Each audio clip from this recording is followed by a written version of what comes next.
እንዴት ከረማችሁ? ሰላም ነው? መልካም።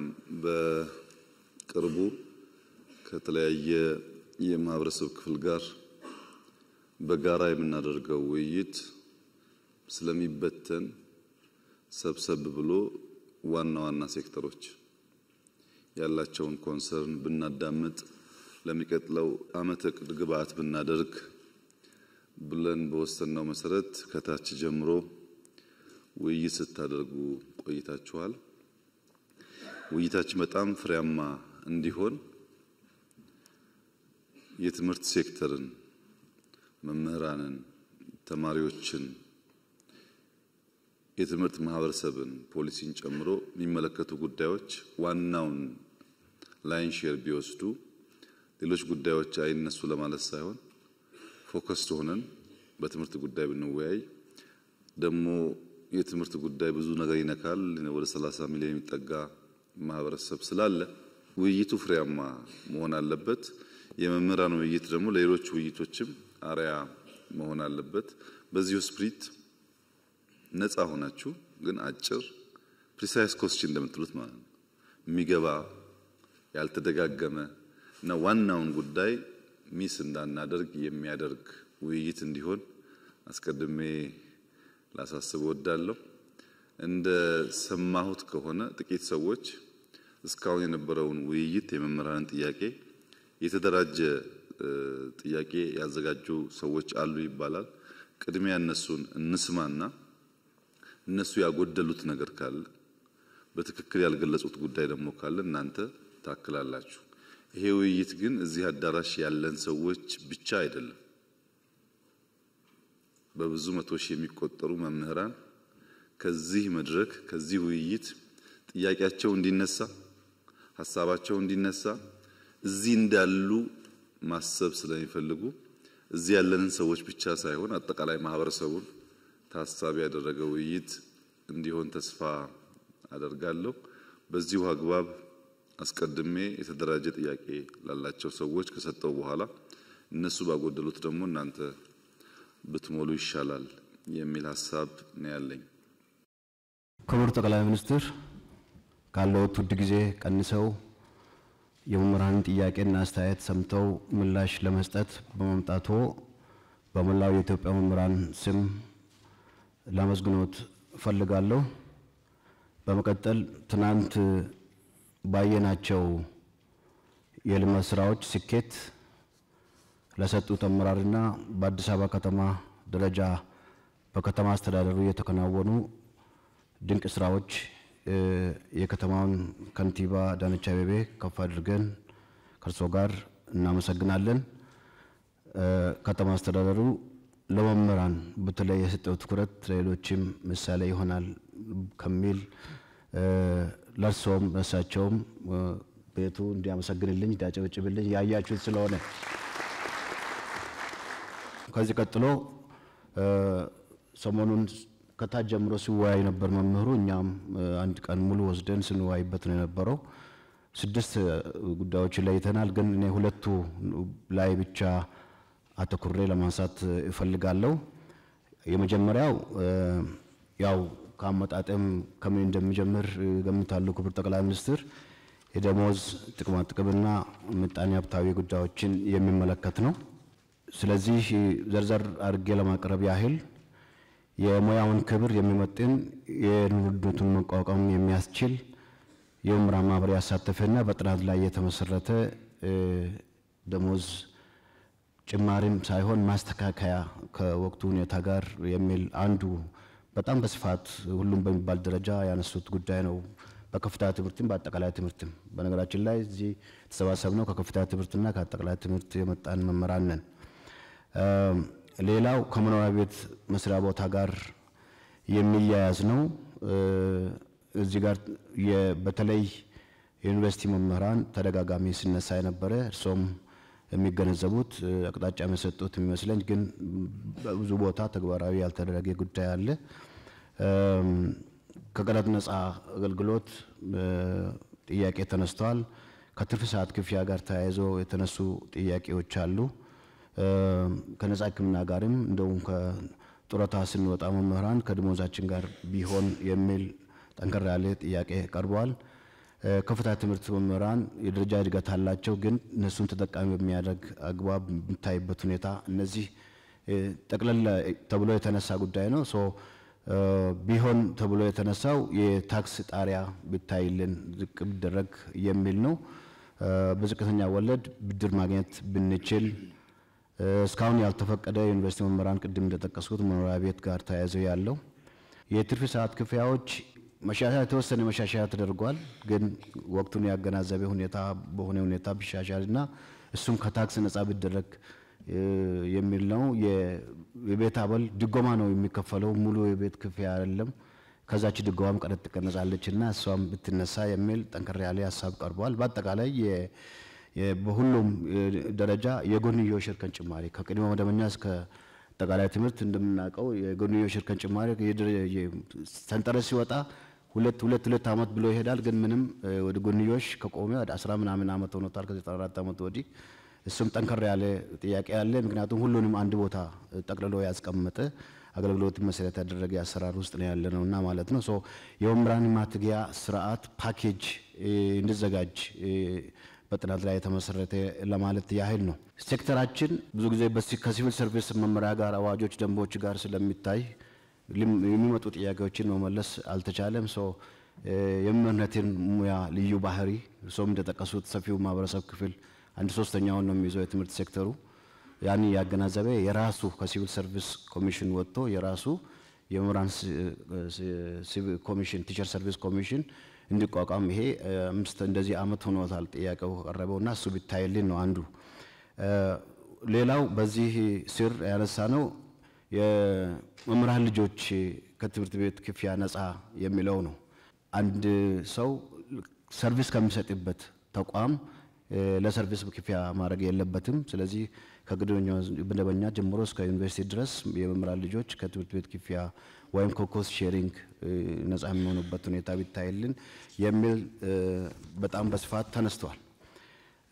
ሁለተኛ ማነሳው ከትምህርት ግብአትና መሰረተ ልማት ጉዳዮች ጋር የተያያዘው ነው። የትምህርት ግብአትና መሰረተ ልማት እንደምታወቀው እኛ የትምህርት መርጃ መሳሪያ ብለን የምናነሳቸው ለትምህርት ጥራት መሻሻል ከፍተኛ ሚና ይጫወታሉ። ስለዚህ ይሄ ከፍተኛ ትኩረት ይሻል። ሁላችንም እንደምናውቀው በርሶ አነሳሽነት የትምህርት ለትውልድ ንቅናቄን መሰረት አድርጎ ከፍተኛ በቢሊዮን የሚቆጠር ንቅናቄ ተደርጓል።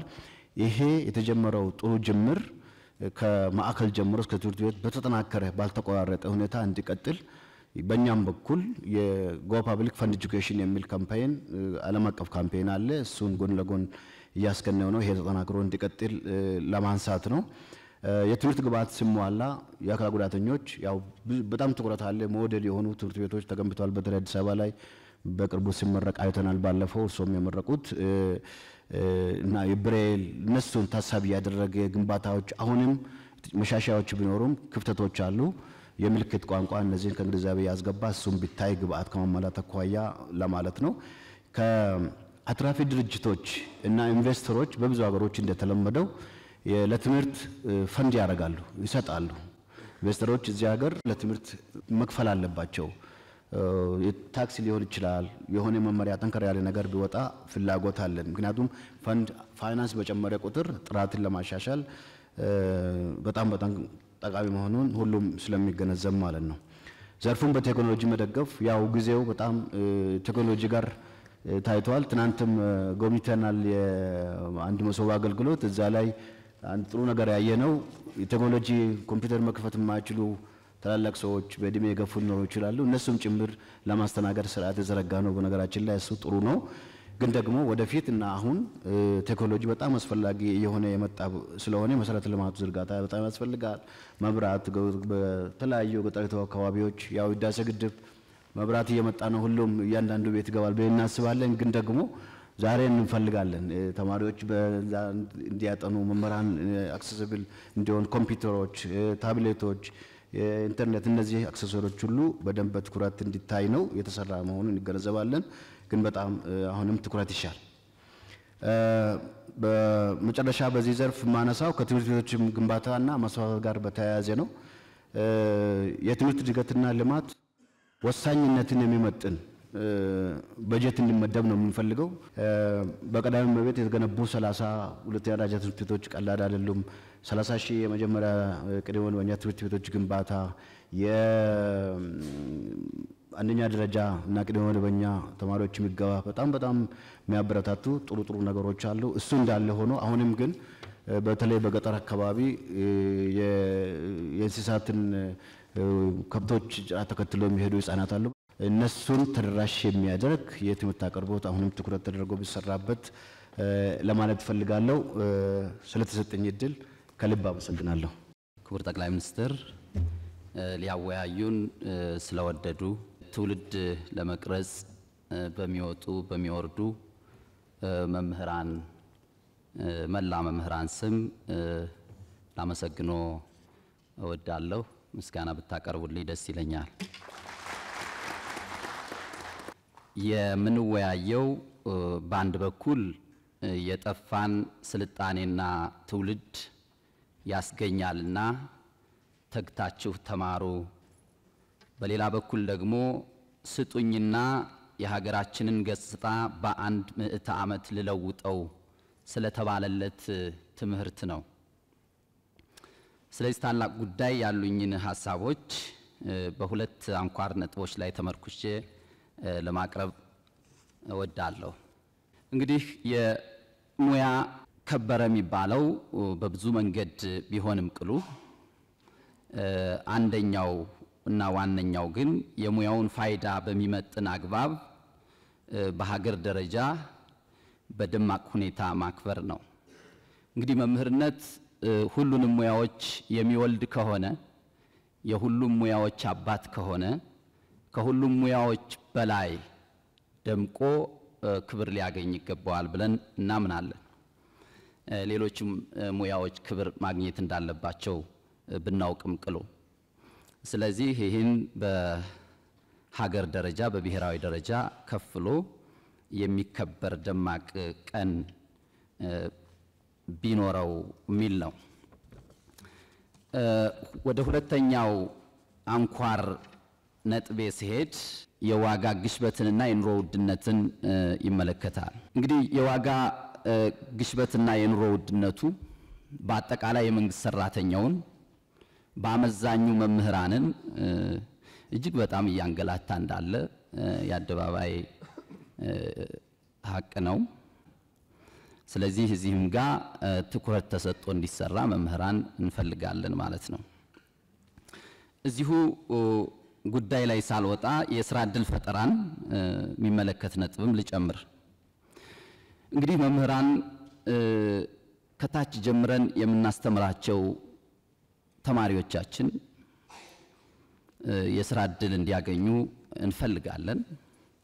ሶስቱን የስራ ዕድል ለመፍጠር ደግሞ በተለይ የስራ ባህልን ለማሻሻልና በፕሮጀክቶች አፈጻጸም ላይ እየተደረገ ያለውን ጥረት ከፍ ለማድረግ የስራ ባህል ለውጥ እንቅስቃሴ ሀገራዊ ጉዳይ ማድረግ ተገቢ እንደሆነ እናምናለን። በዚህም ስራ ላይ መምህራን ሚናቸው ከፍተኛ ስለሆነ ታምኖ የስራው አካል እንዲሆኑ በተለይ የስነ ጽርጸቱ አካል እንዲሆኑ ቢደረግ ለማለት ነው። በሌላ በኩል ፍትሃዊ የሀብት ክፍፍልን ማጠናከር አማራጭ የሌለው መፍትሄ እንደሆነም እናምናለን። ስለዚህ በሀገር ደረጃ ፍትሃዊ የሀብት ክፍፍል እንዲኖር በዛ የሀብት ክፍፍል ሂደትም መምህራን በስራቸው ልክ በተሰጣቸው ተልእኮ ልክ እና በሚወጡት ኃላፊነት ልክ የሀብት ክፍፍሉ ተጠቃሚ እንዲሆኑ ማድረግ ቢቻል ነው። እዚሁ ጋር ሌላኛው ጉዳይ የጦርነት አዙሪትን በተመለከተ ነው። እንግዲህ ሀገራችን ኢትዮጵያ ከጦርነት አዙሪት እንድትወጣ ፍላጎቶችን ወይም ጥያቄዎችን በሰለጠነ መንገድ በፖለቲካዊ ውይይትና ድርድር መፍታት እንዳለብን ተደጋጋሚ ጥያቄዎች ይነሳሉ፣ እንሰማለን፣ በመገናኛ ብዙሃን እንሰማለን፣ እኛም እንናገራለን። ነገር ግን ጦርነቱ ላይ እንደጨከነው ሁሉ የትኛውም ወገን ጦርነት ላይ የገባ የትኛውም ወገን ጦርነቱ ላይ የጨከነውን ያህል ሰላሙ ላይ መጨከን አለበት። ጦርነቱ ላይ የጨከነውን ያህል ብቻ ሳይሆን ጦርነቱን ምንድነው ለማካሄድ ከጨከነበት በላይ ለሰላም መጨከን አለበት ብለን እናስባለን እኛ መምህራን። እና የሀገራችን ሰዎች ቀደምቶቹ እንዲህ ይላሉ አሉ ህዝብንና ሀገርን የትኛውም እብሪተኛ እንዳያጠቃ ብትሽቱ ጥርሳችሁን ነክሳችሁ ችላችሁ የእርቅንና የመዋሃድን መንገድ ምረጡ ነው።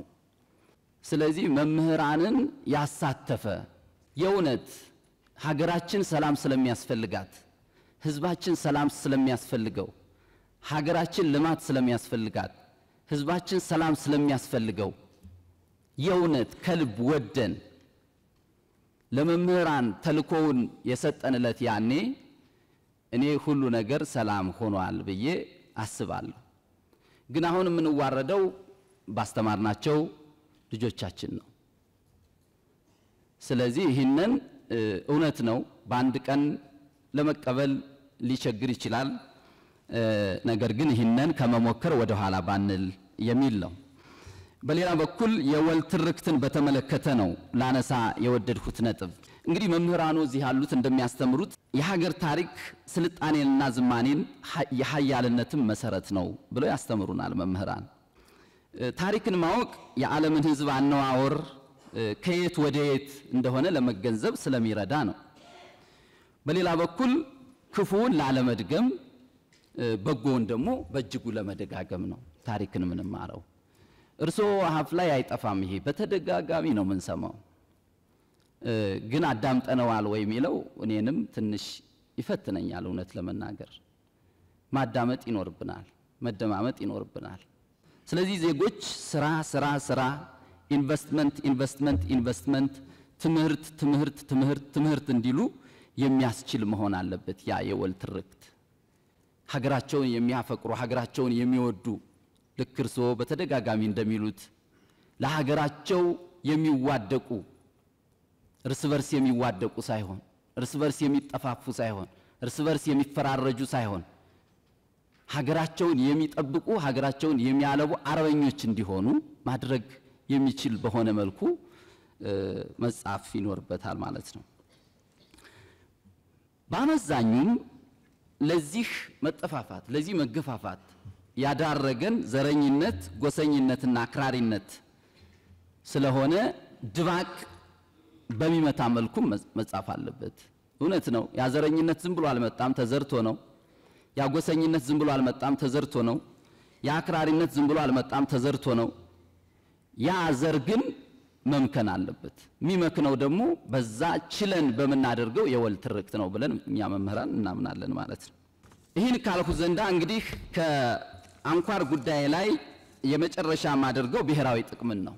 ስለዚህ ብሔራዊ ጥቅምን በተመለከተ የውስጥና የውጭ ዲፕሎማሲን ብሔራዊ ጥቅምን በሚያረጋግጥ አኳኋን የተጀመረውን ስራ በማጠናከር የትውልዱን የባህር በር ጥያቄ የቀጠናውን ዘላቂ ሰላም በሚያስጠብቅ መልኩ መረጃና ማስረጃን መሰረት ባደረገ ዲፕሎማሲ ላይ አተኩሮ መመለስ ቢቻል በአጠቃላይ መንግስቱ ለመምህራን ለሰጠው ክብር እና የመፍትሄው አካል እንድንሆን ይሄን የውይይት ጉባኤ ስለከፈቱልን ከልብ አመሰግናለሁ።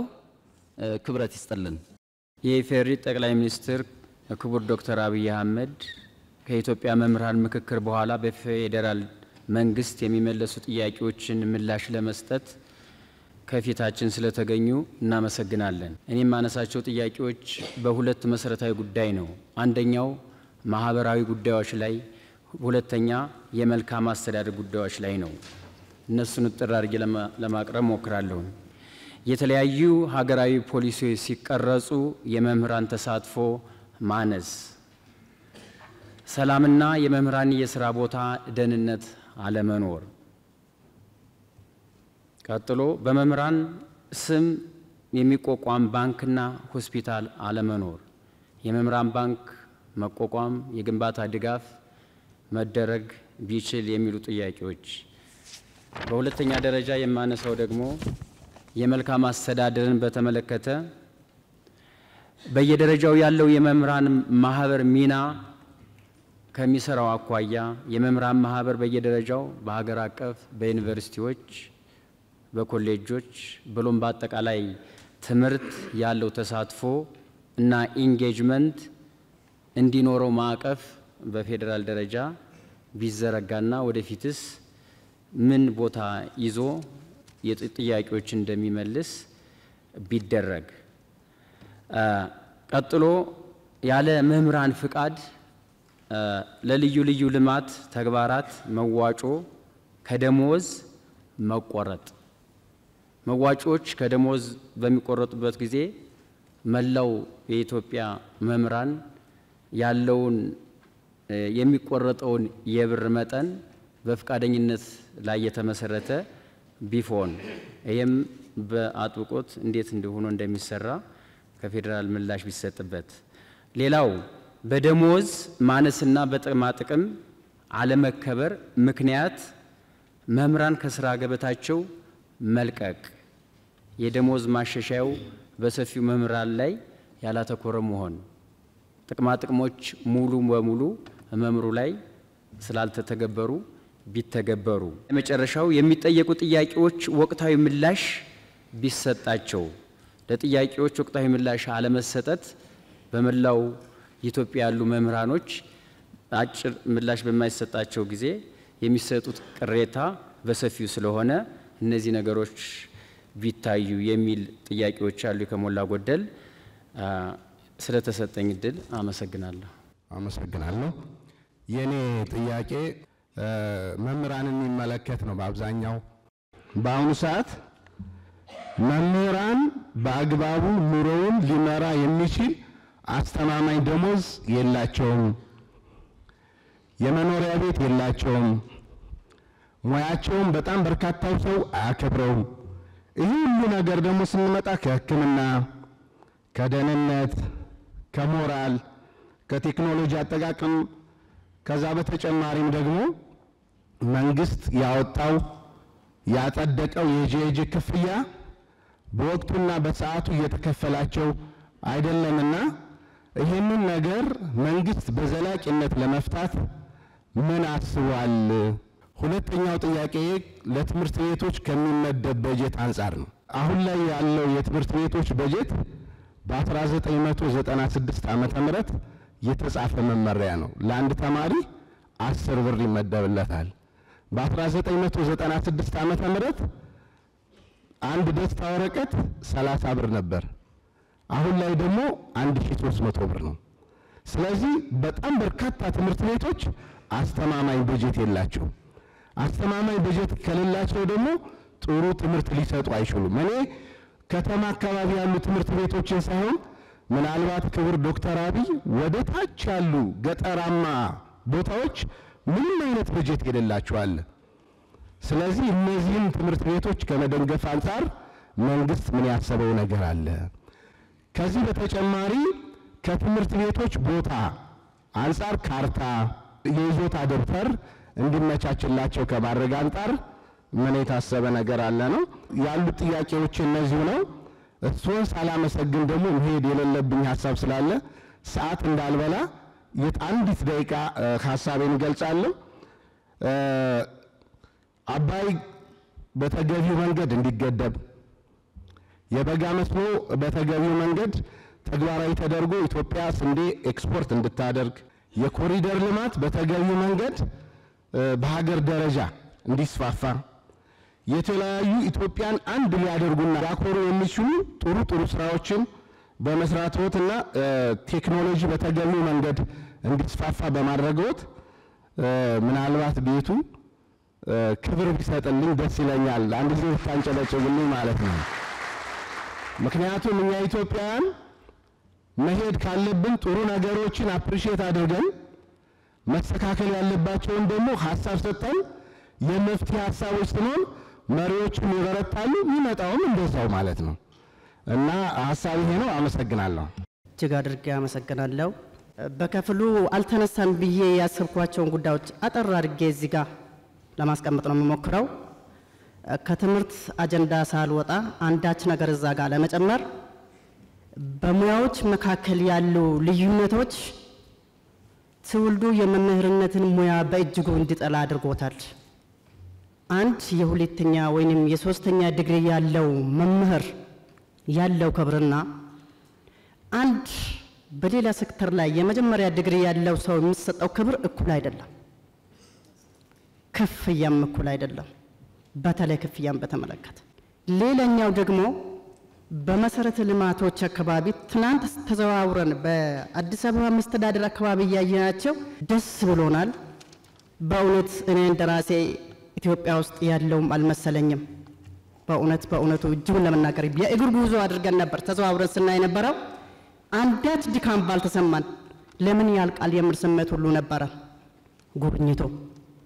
ይህ ደግሞ አዲስ አበባ የጋራ ቤታችን በመሆኗ የጋራ ቤታችን ደግሞ በዚህ ልክ እየለማ በሆኑ እጅግ በጣም ደስታን ዘርቶልናል። እግዚአብሔር ይስጥልን። መሪያችንን እግዚአብሔር ይጠብቅልን። ከእግዚአብሔር የተሰጠ መሪ ነው ብዬ እኔ ራሴ ወስጄዋለሁ። ሌላኛው ደግሞ በመሰረተ ልማቶች ጉዳይ ላይ እዚህ እስከመጣን ዘንዳ የራሳችንን ጉዳይ ብቻ አንስተን ከምንሄድ የምንኖረው ከማህበረሰቡ ጋር ተቀላቅለን ስለሆነ መሰረታዊ ልማቶች አካባቢ ላይ በአዲስ አበባ በሚለማው ልክ ክልሎች ላይ ክልል አካባቢ ያሉ ማህበረሰቦች ግንዛቤ ያላቸው ግንዛቤ በጣም ዝቅተኛ ነው። በዚህ ተዋረድ በየደረጃው ያሉ አመራሮች ከላይ ቢያዙልን እውነተኛ አሁን ባለንበት አካባቢ ላይ ሆነን ስናይ እነዚህ አዲስ አበባ ላይ የሚደረጉ መሰረተ ልማቶች እንዴት በፈጠነ ሁኔታ መሄድ አለባቸው? አመራሮቹስ የበጀት አጠቃቀማቸውን እንዴት ማስተካከል አለባቸው? ማህበረሰብን እንዴት አነቃቅተው ነው? ሰውስ በገጠሩና በየክልሉ አካባቢ ያሉ ሰዎች የሥራ ባህላቸውን እንዴት ነው መቀየር የሚችሉት? ይሄ ተልእኮ በየደረጃው ላሉት አመራሮች ተሰጥቶ በእውነት ክትትልም ተደርጎ በየአካባቢው በየክልሉ በየወረዳውና ከተማ ቦርድ አገራችንን በጠበቅነው ልክ ትለማለች የሚል ሐሳብ ስላለኝ ነው። ለተሰጠኝ እድል እጅግ አድርጌ አመሰግናለሁ። እሺ አመሰግናለሁ። ክቡር ጠቅላይ ሚኒስትር ለሰጡን እድልና ጊዜዎትን መስዋዕትነት አድርገው ችግሮቻችንን ለማዳመጥ እዚሁ ስለተገኙ እናመሰግናለን። እኔ ብዙ ነገር ተነስቷል። ነገር ግን ትላንትና በተለያየ ቦታ በአዲስ አበባ ዙሪያ ተመልክተን ስናይ ትልልቅ ፕሮጀክቶች በጣም ባጭርና ውጤታማ በመልኩ ተሰርተው አይተናል። ነገር ግን ከዚህ ውስጥ አንዱን ደግሞ በተለይ በከፍተኛ ትምህርት ተቋም ላይ የኑሮ ውድነቱን ከማስተካከል ወይንም የደሞዝ ማስተካከያ ከመደረጉ በፊት እስኪደረግ እንኳን ባለው ጊዜ ውስጥ እነዚህን ችግሮች ይቀርፋሉ ብዬ ከማስበው አንዱ የሸማቾች ማህበር በአዲስ አበባ ላይ በተለያዩ ቦታዎች ተቀምጠዋል።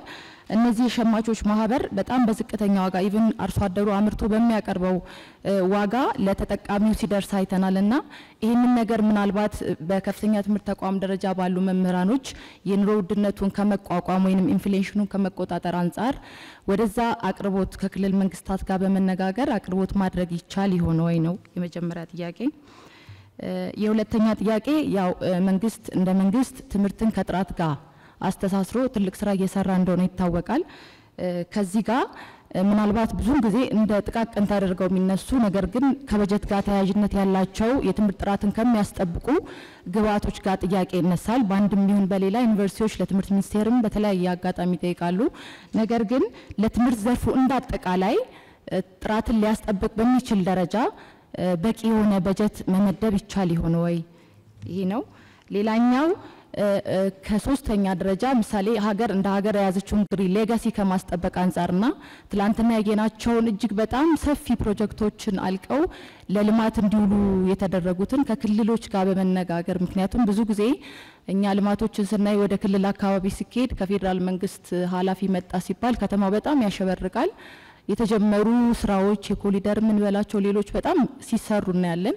በማግስቱ ግን ሲቆሙ ነው የምናየው። ይሄ ማለት ቀጣይነት ያለው ልማት ለማምጣት ስለሚያስቸግር እንደ አዲስ አበባ ሁሉም በመላ ሀገሪቱ ያሉት የልማት አውታሮች ኃላፊነትን ተቀብለው የሚሰሩ ከቀበሌ እስከ ክልል አመራር ይህን ነገር እውነት በእናንተ ልክ ተረድተውታል ወይ?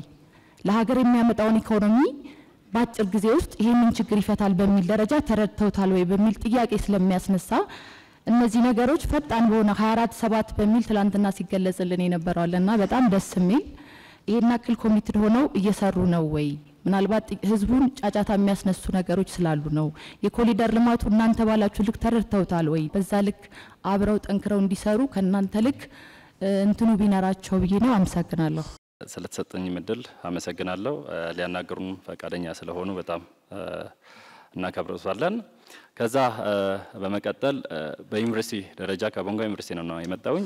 በዛ ደረጃ ያለው ከዩኒቨርሲቲ ደረጃ ያሉ ነገሮች ትንሽ የላንሳና በተለይ ከቦርድ ጋር የተያዙ ነገሮችን እናቅርብ። ቦርድ ዩኒቨርሲቲው ነው ያቀው። ለምሳሌ ቦንጋ ዩኒቨርሲቲ በ7 ዓመት አንድ ቀን ቦርድ አነጋግሮት አያውቅም መምህሩን። ያ ኃላፊነት የለውም ወይ ማለት ተባብሮ ለመስራት እስከሆነ የትምህርትን ጥራት ለማምጣት እስከሆነ ድረስ ለምን እንደዚህ አይነት ነገሮች አይሰሩም? እንደዚህ አይነት ነገሮች መስተካከል አለባቸው። ሌላ ደግሞ ከባጀት አመዳደብ 60 25 15 መባሉ አሉ። ከምርምር ጋር ከአካዳሚ ጋር የተያዙ ነገሮች ዩኒቨርሲቲ ውስጥ በጣም እየቀሩ የመጡበት ሁኔታ አለ። ጠቅላላ ዩኒቨርሲቲዎች ወደ ፕሮጀክት ወደ ህንጻ ወደ ተለያዩ ነገሮች እየመጡ ያሉበት ሁኔታ ስላለ እሱ ነገር በስተካከል አመሰግናለሁ። ለተሰጠኝ እድል በጣም ላመሰግኖት እፈልጋለሁ። ጊዜ ለመጠቀም ቀጥታ ወደ ጥያቄ መግባት እፈልጋለሁ። ከለውጡ ጋር በተገናኘ በግሪጎሪያን ካላንደር በ2018 ኤጁኬሽን ሮድ ማፕ በ2023 ጠቅላላ የስርዓተ ትምህርት ለውጥ መደረጉን እናውቃለን። ሆኖም ግን ስርዓት ለውጥ ለሀገር በቀል ቋንቋዎች ትክክለኛ ትኩረት የሰጠ አይመስለኝም። ይህንን በመረጃ ለማስደገፍ የኛ ልጆች ከ9ኛ እስከ 11ኛ በሳምንት አንድ ቀን ብቻ ይማራሉ፣ ኦሮምኛና አማርኛ። እንግዲህ በአንጻራዊ መልኩ እነዚህ ሁለቱ ቋንቋዎች በጣም በሚሊዮን የሚቆጠሩ ተናጋሪዎች እንዳሉ ይታወቃል። በሳምንት 40 ደቂቃ ብቻ መማር እንዴት ይታያል? እንደገና 12ኛ ላይ 2 ቀን ብቻ ይማሩና ይባስ ተብሎ 12ኛ ላይ ማትሪክ ላይ አይመጡም። የዚህ ኢምፕሊኬሽን የዚህ ስፒል ኦቨር በወላጅ በመምህራን በተማሪዎች ዘንድ እንዴት ይታያል? ሁለተኛ ጥያቄ ከለውጡ ጋር በተገናኘ ለሁለተኛ ደረጃ መምህራን ስልጠና የተሰጠው ትኩረት ብዥታን የሚዘራ ነው። ይህ ማለት በኢህአዴግ ጊዜ ቢኢዲ ባችለር ኦፍ ኤጁኬሽን ነበር። በማል ቴሶ የሚባል ፕሮግራም መጣና ቴሶ ቲቸር ኤጁኬሽን ሲስተም ኦቨርኦል ማለት ነው፣ ፓራዳይም ሺፍት። ለ6 ዓመታት በሱ ከተሰራ በኋላ ፒጂዲቲ መጣ። ቴሶ ቤዚካሊ ኢንቲግሬትድ ነው። ሳብጀክት ማተር ፕላስ ፔዳጎጂካል ትሬኒንግ ኢንቲግሬት አድርጎ ነው የሚሰለጥኑት። ከጊዜ በኋላ ምን ሀሳብ መጣ?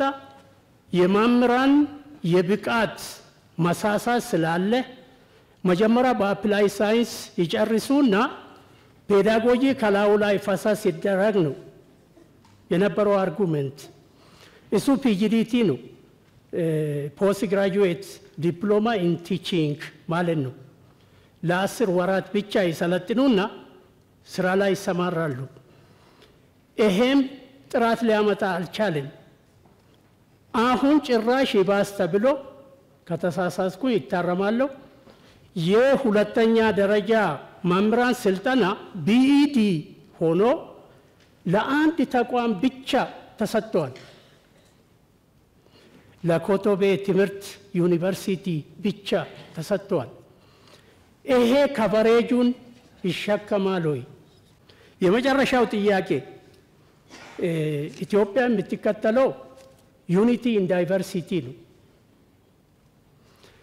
ይሄንን የሚደግፍ ትምህርት ቤት ውስጥ ሲሰጥ አይታይም። ከዩኒቨርሲቲ ቢጀምር ዩኒቨርሲቲ የሚመጡ ልጆች የተለያየ ባክግራውንድ ይዞ ነው ወደ ካምፓስ የሚቀላቀሉት። የመቻቻል አብሮ የመኖር በሌላ ሰው ጫማ ራሱን አስቀምጦ ሰው እንዲያስብ የሚያግዝ ኮርስ ለምን አይሰጥም? ፕሪሞርዲያሊዝም፣ ኢንስትሩሜንታሊዝም፣ ኮንስትራክሽኒዝም ይህንም በስርዓቱ የሚያስጨብጥ የእኛ ህዝብ እኮ ይቅርታ ይደረግልኝና ለሰላም እጦት የግንዛቤ ማነስ ብዬ አስባለሁ። እኔ ኢትኒሲቲን ከደም ጋር የማገናኘት ችግር አለ ኢትዮጵያ ውስጥ። ሶሻል ኮንስትራክትስ ኢትኒሲቲ፣ ላንጉዌጅ፣ ሪሊጅን፣ ትራዲሽንስ ኤክስትራ ሶሻል ኮንስትራክት መሆናቸውን ከደም ጋር እንደማይገናኙ ሰውን ብናስተምር የሰው ልጅ ስር መሰረቱ ከአንድ ቦታ ከአዳምና ከሔዋን መሆኑን በሙስሊሙ ከአዳምና ከሐዋ መሆኑን ብናስተምር የተሻለ አስተሳሰብ የተሻለ አረዳድ ያለው ዜጋ ማውጣት ይቻላል የሚል ሀሳብ አለኝ። አመሰግናለሁ። ትላንትና በፊት በውይይት ነበርና እኛ ውይይት ስናይ የተነሳ ጥያቄዎችና ብዙ ልዩነት እንዳለ አይተናል። ለምሳሌ ሀገራችን አንድ ሀገርነት ግን አሰራር ልዩነት እንዳለ ትላንትና ተረድናል። ለምሳሌ አንዳንድ ከተማ አንዳንድ ቦታ መምህራን 65% መሬት ወይም ቤት መኖሪያ እንዳለ ተገለጽናል ወይም አይተናል። የኛ ክልል 5% ወይም 10% አይደርስም። ስለዚህ አሁን እኩል ፖሊስ ሆኖ ወደ ታች መውረድ አለበት ብዬ አምናልና እናመሰግናለን። አመሰግናለሁ ክቡር ጠቅላይ ሚኒስትር። አልተነሱም ብዬ የማስባቸው ጥያቄዎችን ለማንሳት እሞክራለሁ። በሰሜን ጦርነት ከፍተኛ ቁጥር ያላቸው ትምህርት ቤቶች ወድመዋል። እንደ አፋር ከ300 በላይ ትምህርት ቤቶች እንደወደሙ የቁጥር መረጃው እርግጠኛ ባልሆነም መረጃዎች አሉ። እነዛ ትምህርት ቤቶችን መልሶ የመጠገንም ሆነ የመገንባት ስራዎች ላይ ጅማሮች አሉ። አሁንም 5 ህዳር ላይ ይሁን ክቡር የትምህርት ሚኒስትር በተገኙበት ሰመራ ላይ በነበረው ጉባኤ ላይ 5 ትምህርት ቤቶች ለክልሉ ተሰጥቶ እየተገነቡ እንደሆነ ተነስቶ ነበረ። እነዛ ትምህርት ቤቶች ግን ማለቅ በነበረባቸው ጊዜ አላለቁም። ይሄም የክልሉ ችግር እንደሆነ እናምናለን። እርሶ ስለሚያስቡልንም ስለምደክሙም ያለውን ነገር ሰምተው ለመመለከታቸው አካላት በቅርብ ክትትል እንዲደረግ ብስተራበት የሚል ሐሳብ አለኝ። አመሰግናለሁ። በጣም ኢና ነመስግን ዶክተር አብይ አህመድ በጣም ካብ ልቢ ነመስግን ነዚ ዕድል እዚ ብምሃብካ ዘለና ሕቶታት ንምልዓል ኣብዚ ምሳኻ ፌስ ቱ ፌስ ነተራና ሕቶና ንኽነልዕል ይዕድንየልና ብጣዕሚ ንምጅማር ዝኣክል ካብ ዝተፈላለዩ ክልላት ኣብዚ ተኣኪብና ምርካብና ብጣዕሚ ደስ ዝብል ብጣዕሚ ተሓጒሰ ይዕድንየልና። ስለዚ ኣነ ከልዕሎ ዝደሊ ሕቶ ናይ 17 ወርሒ ደመወዝ ስለዘይተኸፈልና ብጣዕሚ ኣብ ከይዲ ምምሃር ምስትምሃር ጽልዋ ይፈጥረልና ኣሎ። እዚኣ ሓፂር እዋን ንኽትምልሰልና እየ ዝደሊ። ቴንክ ዩ ቨሪ ማች። በርከት ያሉ ጉዳዮች ተነስተዋል። መምህራን ጋር ለመወያየት እድል ማግኘት መመካከር በረከት ነው። ሰብለሲንግ እንደ ውለታ የሚታይ ሳይሆን እንደ ከፍተኛ ጥቅም የማያው ጉዳይ ነው። እናንተ ጋር ስወያይ በእናንተ ውስጥ ወጣቶች፣ ሴቶች፣ እናቶች፣ አርሶ አደሮች በአገሪቱ ጫፍ ጫፍ ያሉ ማህበረሰቦች ምን ስሜት እንዳላቸው ምን ውስጥ እንዳሉ ለመገንዘብ ያግዛል። አንድ ዞን ከመሄድ አንድ ክልል ከመሄድ እናንተን ማግኘት ብዙ ትምህርት ይገኝበታል። በዚህም ምክንያት ይሄ መጀመሪያ አይደለም። መምህራን ሳወያይ መጀመሪያ አይደለም። መጀመሪያ 2000 ገደማ ከሃይ ስኩልም ከዩኒቨርሲቲም ተቀላቅለው አይ ተደባለቅን ሲባል ደግሞ ሃይ ስኩል ለብቻ ዩኒቨርሲቲ ለብቻ ዩኒቨርሲቲ ፕሬዝዳንቶች ለብቻ አወያይቼ አውቃለሁ እና አዲስ አይደለም። ከዚህ ቀደምም ተምሬበታለሁ። ዛሬም ብዙ ነገር አይቼበታለሁ። ወደፊትም እድል ካገኘን እንዲሁ እየተመካከር እየተወያየን እንሄዳለን። ማስረሻ የሚባል መምህር ነበረኝ፣ የማትስ መምህር። ሁል ጊዜ ለርኒንግ ባይ ኢንኳየሪ ይላል። ለማወቅ ከፈለክ ጠይቅ ይላል። እና መምህራን የሚያራክስ መምህራንን ዝቅ የሚያደርግ አስተሳሰብ እኛ አካባቢ የለም። ሌላ ቦታ ፈልጉት።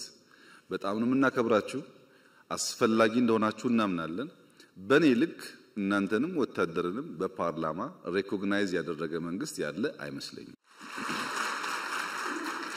ያን ማረግበት ምክንያት ከልቤ ስለማምንበት ነው። መምህራን ሚናቸው ከፍተኛ ነው ብዬ ስለማምን እና አሁንም ውይይት የመጣችሁት ለይስሙላ አይደለም። እያንዳንዷ ፖይንት ተለቅማ እንዴት አድርገን እንደምንሰራባት ለማየት ነው። የሰው ልጅ ፍላጎት እኮ አይሞላም። ደሞዝ ቢጨመር ቤት ቢሰራ ሰውነን ፍላጎታችን እያደገ ነው የሚሄደው። ከዘመን ጋር ለማደግ መጓጓትም ተገቢ ነገር ነው። ትናንትና 100 ብር ነውና አሁንም 100 ብር አይባልም። ማንኛውም የሰው ልጅ ህይወት እየተቀየረ ይሄዳል። ለዚህ ነው ፋክት ላይ ባላንስ እያደረጉ መሄድ ኢምፖርታንት የሚሆነው። በደንብ ስለምትደመጡ ከናንተ ጋር ፖለቲካሊ ባያዝ ወይም በሆነ ሰፈር ባያዝ ሳትሆኑ እውነተኛ ጉዳይ ካላመጣችሁ በቀር ያሳስታል። ፓርላማ ሲሆን ይገባኛል። አላየሁም አልሰማውም ብሎ ቢከስሰው ይገባኛል። ለፌስቡክ ሲናገሩ ሰዎች ይገባኛል። የእናንተ ግን እንደዛ አልመሰለኝም። እና ትንሽ ሚዛን እየጠበቁ መነጋገር ጠቃሚ ይሆናል። የእናንተ ሐሳቦች በርካታዎቹ ለፖሊሲ ግብአት ስለሚሆኑ የመጀመሪያው ሐሳቤ ያለንበትን ዘመን መረዳት ማወቅ ያስፈልጋል። ዘመን በቅጡ ካልተረዳን ዘመን ልንዋጅ አንችልም። ትውልድ ማስመለጥ ደግሞ አንችልም። ምን ውስጥ ነው ያለነው? የኛ አያቶች የነበሩበት ዓለም የራሱ ዓለም ነው። ይክፋም ይልማም። የኛ አባቶች የነበሩበት ዓለም የራሱ ዓለም ነው። ይክፋም ይልማም። የኛ ዓለም ሌላ ዓለም ነው። ምን ውስጥ ነው ያለነው? እንዴት እንንቃ? እንዴት እንከተል? ምንድነው ያለው ቻሌንጅ ብለን ካልተገነዘብን እንቸገራለን። እኔ የተማርኩበት ትምህርት ቤት የበሻሻ አንደኛ ደጋ ትምህርት ቤት የተገነባው በዘማቾች ነው። ዘማች የገነባው ነው። ከዛ ፊት አልነበረም ትምህርት ቤት። አርብ እለቀልቃለን፣ ቅዳሜና እሁድ ይደርቃል፣ ሰኞ እንማራለን። ይሄ ነበረኛ ትምህርት ቤት። በበት እየለቀለቀን በት አመተን ለቀልቃለን። አሁን ጥያቄው ሶላር ኢነርጂ የለም ከሆነ አሁን ጥያቄው ኮምፒውተር የለም ከሆነ ፕሮግረስ አለ ማለት ነው። እንኳን ጠየቃችሁ ያንም ማግኘት አለብን። ትክክል ነው። ስናወዳደር ግን በሚዛን ይሁን። አሁን ያለውን ለማሳነስ የሌለ ድሮ አንናገር ነው። የሌለ ድሮ ምን ያደርጋል? ለምንድነው ይሄን ማነሳው? መምህራን ስለሆናችሁ፣ ሎጂክ ስለሚገባችሁ፣ እውነት ስለሚገባችሁ ነው። በሆነ ጊዜ እውነትና ዕውቀት የነገሱበት ሲዝን ዘመን ነበረ። እውነትና ዕውቀት የነገሱበት ሲዝን ማህበረሰብ ጨክኖ ተሰብስቦ ሰርቶ ሀገር ሰርቷል። ለምሳሌ በሁለተኛ ዓለም ጦርነት ኦስትሪያ ቬና ወይም ዋይን የምትባለው ከተማ ኦልሞስት ፈርሳለች። ኦስትሪያ በጣም ቀዝቃዛ ነው። ይሄ ዊንተር ሲዝኑ በረዶ በጣም ቀዝቃዛ ነው። እንኳን ለስራ ለመራመድም አይሆንም። በቂ ሂተር በሌለበት በቂ ቤት በሌለበት የጨከኑ የዛን ዘመን ሰዎች ቀንና ማታ ሰርተው ያኔ አይደለም ዛሬ የምታስቀና ከተማ ሆናለች ቪየና። ያ ትውልድ ልጅ ይሸከማል፣ ድንጋይ ይሸከማል፣ ሀገር ይሰራል። ያ አባት ሲሰራ ያየ ልጅ እንደ አባቱ ባይሰቃይም በተሻለ ሁኔታ የተሻለ ሀገር ይረከባል። ኦስትሪያ ደግሞ ተውና ኖርዌይ ውሰዱ።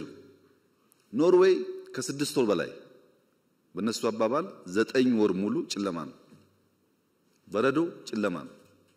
እኔና እናንተ ብንሄድ ቅዝቃዜውን የአየር ጸባዩን አንችለውም፣ እንደኛ አይደለም። ግን ኖርዌይ ያሸበረቀች ሀገር ሆና መሰራቷ ብቻ ሳይሆን ለሚቀጥለውም ትውልድ የሚበቃ ሀብት አከማችተዋል። ልጆቻችን እንዳይቸገሩ ብሎ አከማችተዋል።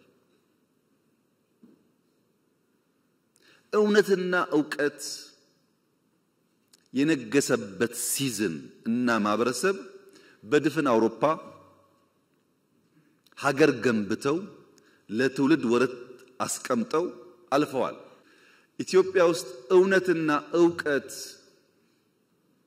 መስፈሪያ እንዲሆኑ ትክክል እንዲሆኑ መምህራን ካልሰሩ ማንም ሰው አይሰራም።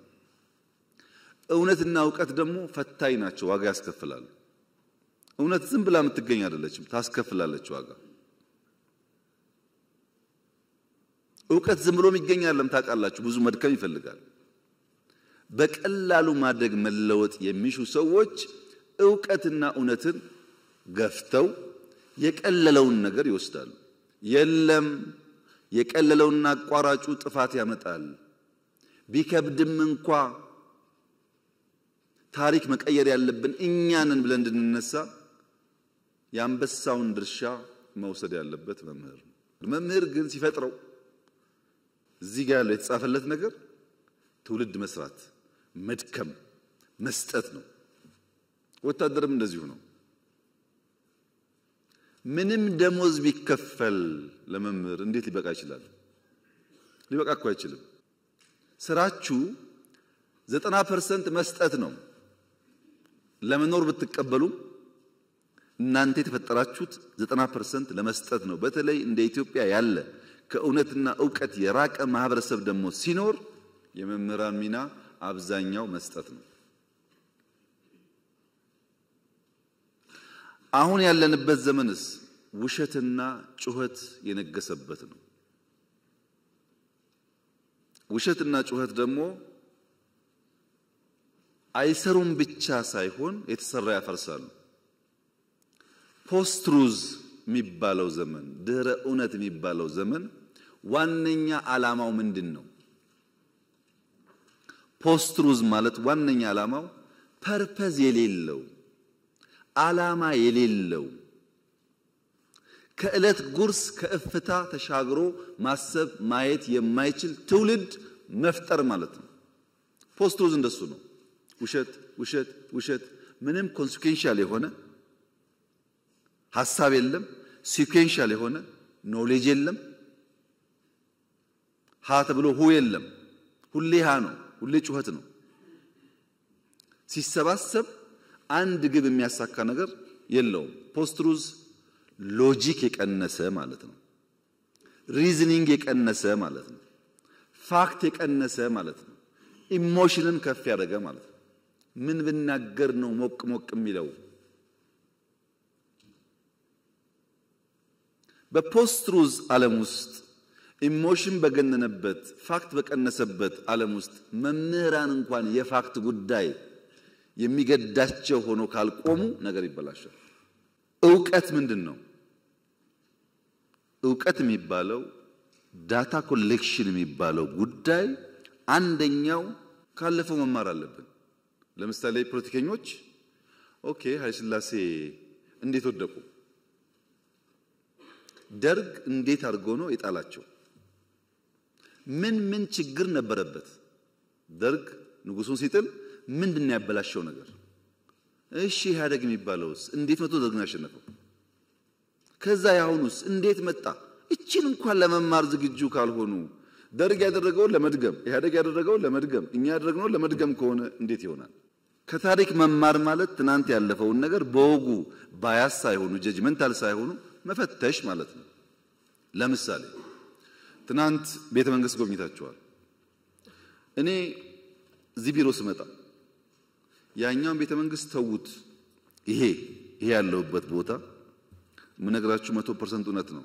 ከዚህ ወጣችሁ 5 ደቂቃ ወክ ብታረጉ ሽንት ቤት የምታገኙት ልክ እንደ ከተማ ውስጥ እንዳለ ቆሻሻ ቦታ እንደዛው መሄድ አትችሉም። በጣም የቆሸሸ በጣም የሚያስጠላ ግቢ ነው። ይሄንን ከሰራን በኋላ እንደምታውቁት ይሄንን ግቢ የሰራነው ለምነን ነው። ከምንም የታዝነቲንግ ቱዱ ከመንግስት በጀት ጋር እዚህ ግን 1 ሚሊዮን ሰው ነው በአመት የጎበኘው ዩኒቲ ፓርክ። ብር አገኘን። በእኛ ብር ፈረንሳዮች አገዙን። ፕራይቬት ሴክተር ጨመርንና ታች ደግሞ ሄደን ገነባን። ምን ገነባን? ታች ቪዲዮ አይታችሁ ከሆነ መድገም አያስፈልግም። ሰው የጠላት ገንዘብ እንኳን ቢሆን እንደዛ አድርጎ አይጥልም። እንኳን የራሱን የሀገሩን ታሪክ ተውና የጠላት እንኳን ቢሆን ከማረከ በኋላ ወልወል አድርጎ ይጠቀምበታል። ይሄ ግን የኛ ሀብት ነው። እዛ ያያችሁት ወርቅ እኮ የማንም መንግስት ወርቅ አይደለም፣ የኢትዮጵያ ወርቅ ነው። ወርቅ ይዞ የነገሰ እኮ የለም፣ ነክሶ ነው ወርቅ ያገኘው።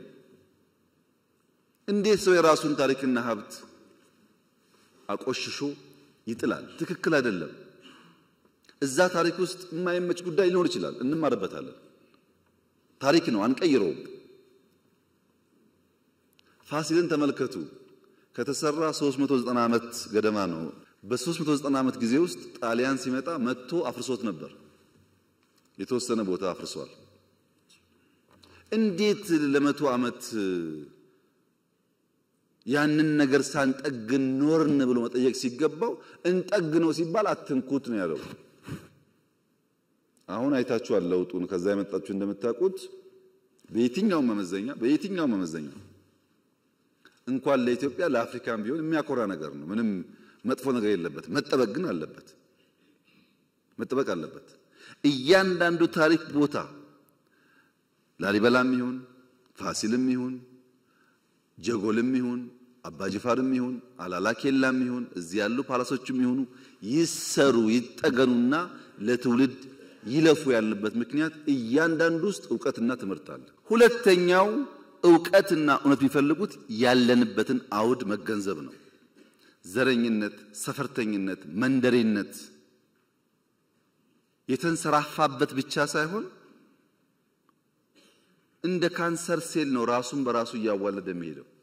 ባይዘወይ ሰዎች ዘረኝነት ሲባል ይሄ የኦሮሞ አማራ ወይም ጉራጌ ወላይታ ይመስላችኋል? እንደዛ አይደለም።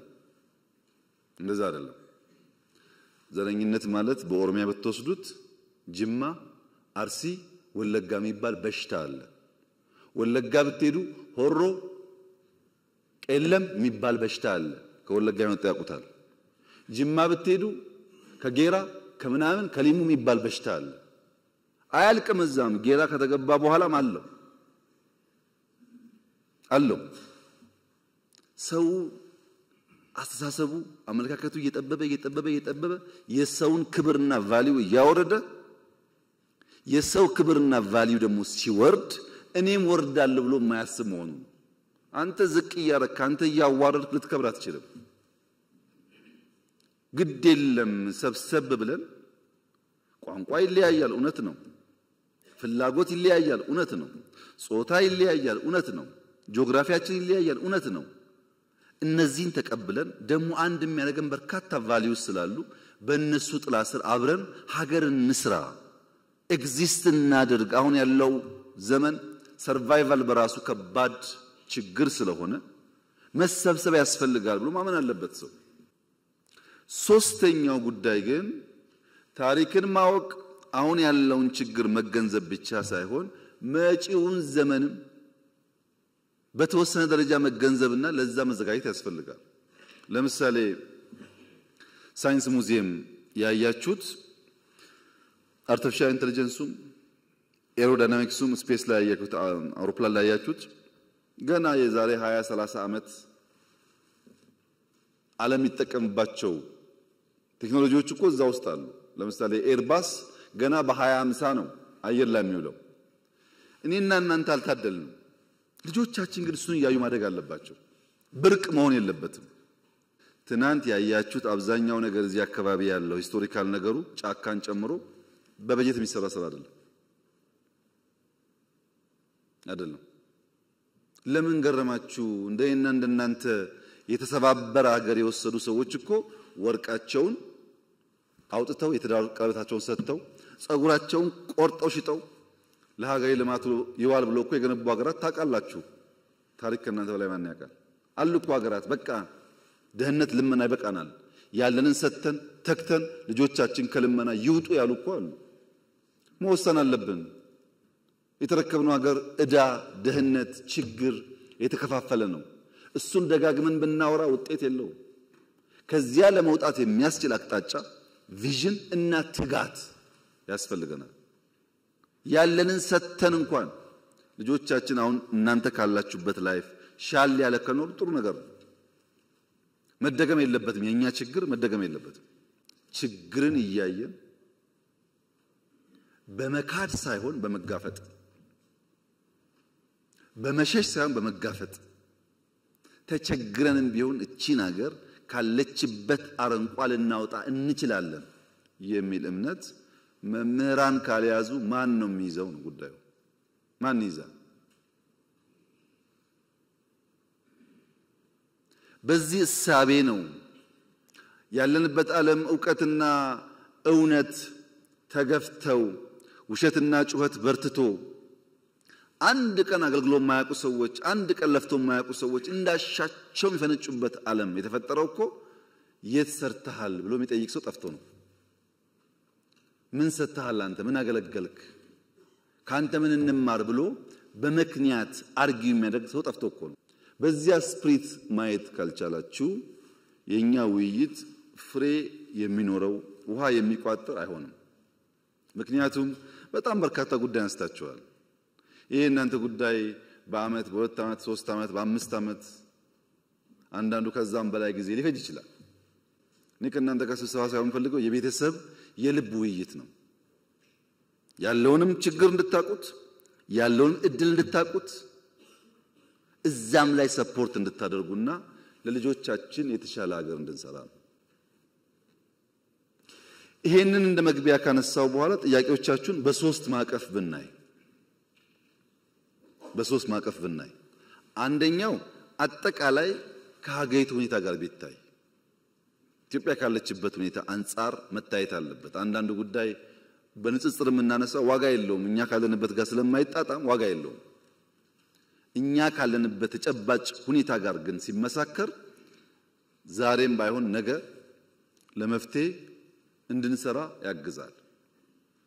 ለምሳሌ ነፃ ሕክምና፣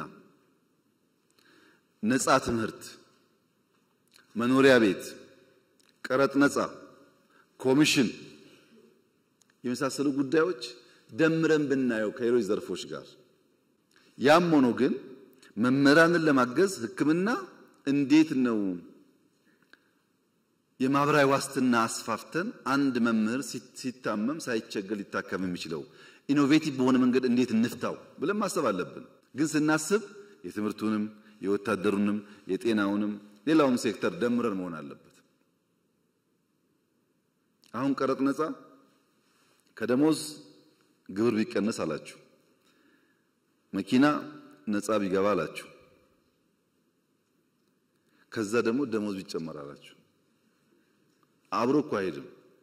መምህር መኖር አቅቶታል አላችሁ፣ ከውጭ ሀገር መኪና ቢያስገባ አላችሁ። አብሮ አይሄድም። ይሄ መኖር ያቃተው እንዴት ያስገባል መኪና? እውነታቸውን መኖር ተቸግረዋል ብዬ እንዳላስብ መኪና እንድናስገባ ደግሞ ዲዩቲ ፍሪ ፈቀድልን አላችሁ። 10 ሰውም ሊሆን ይችላል ያ ሰውዬ። ስንነጋገር ግን በወልን ነው ጉዳዩን። እኔ በህይወት እያለው መምህራን 70-80% መኪናቸውን ነርተው ሃይ ስኩል በር ላይ አቆሞ ሲያስተምሩ ከማየት በላይ ለኔ ደስታ የለም። ይሄን ለማየት ብታደር ከምንም በላይ የሚፈልገው ጉዳይ ነው። ይሄን ለማድረግ ግን ምን እየሰራን እንደሆነ ውስጡን አነሳላችሁና እነዚያ ጉዳይ ሲመለሱ ነው ምላሽ እያገኘ የሚሄደው። ትናንትና ወዲያ ገደማ ነጋዴዎች ጋር ውይይት ነበረኝ። ዘሆል ነጋዴ ያነሳው ልክ እናንተ ደሞዝ እንዳላችሁት ግብር ቀንስልን፣ ዘሆል እዚያ ግብር ቀንስልን፣ እዚህ ደሞዝ ጨምርልን።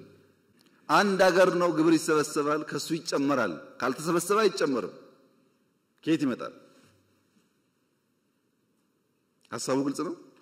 እነዚህን ጉዳዮች ከሌሎች ዘርፎች ጋር ደምረን ብናይ፣ በፖሊሲ በስትራቴጂ በእቅድ ብናይ ነው የሚሻለው። ፒስ ሚል በሆነ መንገድ እየተናገርን ብንሄድ ከሆነ ጊዜ በኋላ መጣችሁ ባለፈው ግብር ቀንስ ብለን ነበር፣ ነፃ ሕክምና ብለን ነበር፣ አልመለስከውም እንዳትሉኝ።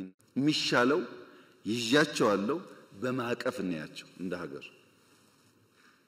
ነገር ግን ደሞዝ በሚመለከት ሁለት ኢሹዎች አሉ። አንደኛው በዚህ ዓመት በያዝነው ዓመት መጠነኛ ደሞዝ እንጨምር ሲባል ምን ያክል ነው ኮስት የሚያደርገን? እንደ ሀገር ስለሆነ የሚጨመረው 70 75 80 በሚል በኦፕሽን ቀረበ የሚጨመረው ደሞዝ። እንደምታውቁት በስኬል ለምሳሌ እኔ 30 ሺህ ማገኝ ከሆነ 10% ሲባል በስኬል ልክ እንዲጨምር፣ ታች ያለው ደግሞ በሚያገኘው ልክ እንዲጨምር የሚል ካቢኔ ቀረበ እና ግማሹ ካቢኔ አባላት ተቃወሙ። ትክክል አይደለም፣ ችግር የሁሉ ነው፣ ታች ግን ይብሳል። 2000 ብር 1000 ብር እየበሉ ቤተሰብ የሚያስተዳድሩ ሰዎች ስላሉ በስመ የደሞዝ ክፍያ ሃይራርኪያል በሆነ የሚከፈለው መንገድ ከሄድን ታቹ ስለሚጎዳ ከኛ ከሚኒስትሮቹ ወይም ከፍተኛ ከተከፋይ ከሆኑት ይቀንስና ታች እናስፋዋል። ታች ዝቅተኛው የመንግስት ተከፋይ 1700 አካባቢ ነበር። 300% ጨምረን 4800 ገባ። ይሄ በሚሆንበት ሰዓት 70 75 80 የነበረው አጠቃላይ ሀገራዊ ጭማሬ 91 ቢሊዮን ይገባል ተባለ። ፐርሰንቴጁ ስላደገ ይሁን ይግባ፣ ታች ያለው ከሚራብ ላይ ያለው ይቆያል። ለሁሉም ብናደርግ ጥሩ ነበር። ለሁሉም ካልቻልን ግን ሞር የተጎዳውን ብንደግፍ ይሻላል ነው ሐሳቡ የነበረው። ይሄን የሚጠላ መምህር ያለ አይመስለኝም። ይሄ ተከፋይ ነው። የማይከፈላቸው ደግሞ አሉ፣ ደሞዝ የማይከፈላቸው። ለምሳሌ አርሶ አደር አለ፣ መድኃኒት አለ፣ ሴፍቲኔት አለ። 340 350 ቢሊዮን ብር ኢትዮጵያ ደጉማለች በዚህ ዓመት። በአንድ በኩል ደሞዝ፣ በሌላ በኩል ነዳጅ፣ ማዳበሪያ፣ መድኃኒት፣ ሴፍቲኔት ድጎማዎች ደግሞ 350 ቢሊዮን ወስደዋል። ያን እንዳለ ወስደን ደሞዝ ብናደርገው እናንተ ደስ ይላችኋል፣ አርሶ አደር ይከፋዋል። አርሶ አደር ከከፋው ግን ዋጋ የለውም፣ እናንተን ገደል ገባ ማለት ነው። እንዳለ ወስደን ለኛ ሰራተኞች ብንከፍል ደሞዝ ከፍ ይላል። ግን በታክሲ ምክንያት የሚሰቃዩ ሰዎች አሉ። ነዳጅ ካልደጎምን መንቀሳቀስ የማይችሉ ሰዎች አሉ። ምን አለ ታዳኛ 91 ቢሊዮን ለኛ ሰራተኞች፣ 300 ደግሞ ለመላው የኢትዮጵያ። እዛ ውስጥ እነሱም ይጠቀማሉ። የሕክምና መድኃኒት ሰብሲዳይ ሲደረግ ለእናንተም ለኔም ጭምር ነው የሚደረገው። ነዳጅ ሲደረግ ለኔም ለእናንተም ይደረጋል። ማዳበሪያ ሲደረግ ለኔም ለእናንተም ይደረጋው። በቀጥታ ባንቆጥረውም በተዘዋዋሪ ማለት ነው። ጥያቄያችሁ ግን አንደኛ ሌጂቲሜት ነው፣ ሁለተኛ ደግሞ ብዙዎቻችሁ የምታነሱት ለፖለቲካ ለቅንጦት ሳይሆን የሰርቫይቫል ጉዳይ አድርጋችሁ ነው። አጣጥመን ለመሄድ ማክሲመም እንሰራለን። ደሞዛውን ብንጨምር ለምሳሌ ለመምህራን ስፔሻል አድርገን 30 40% ብንጨምር አሁን ከሚያገኘው ብለን ብንጨምር ችግሩ ይፈታል ወይ? አይፈታም። የእናንተ ችግር በደሞዝ ጭማሪ ብቻ የሚመለስ ጉዳይ አይደለም። ሰውየው አንድ ቁና ገብስ ይዞ ሙያተኛ ጋር ይሄዳል። ሙያተኛ ጋር ሄድና ይኸውልህ አንድ ቁና ገብስ አለኝ፣ ከዚህ ውስጥ ለዳቦ ለገንፎ እህል ለቆሎ ለጠላ እህል ስለምፈልግ ይሄንን በዚያ መልክ አስተናርተህ ስጠኝ ይለዋል። አንድ ቁና ነው። ዳቦ አለ፣ ቆሎ አለ፣ የገንፎ እህል አለ፣ የጠላ እህል አለ። ፍላጎቱ ብዙ ነው እና ሙያተኛው ወይ ፍላጎትህን ቀንስ ወይ ገብሱን ጨምር አለው። ያለኝ ይሄ ነው እንዴት አድርጌ ልጨምር ሲለው ሁለት ምርጫ አለ። አንደኛው ምርጫ አሁን ያለ አንድ ቁና ስለሆነ ለዳቦ ብቻ ወይም ለገንፎ ብቻ ላዘጋጅልህ።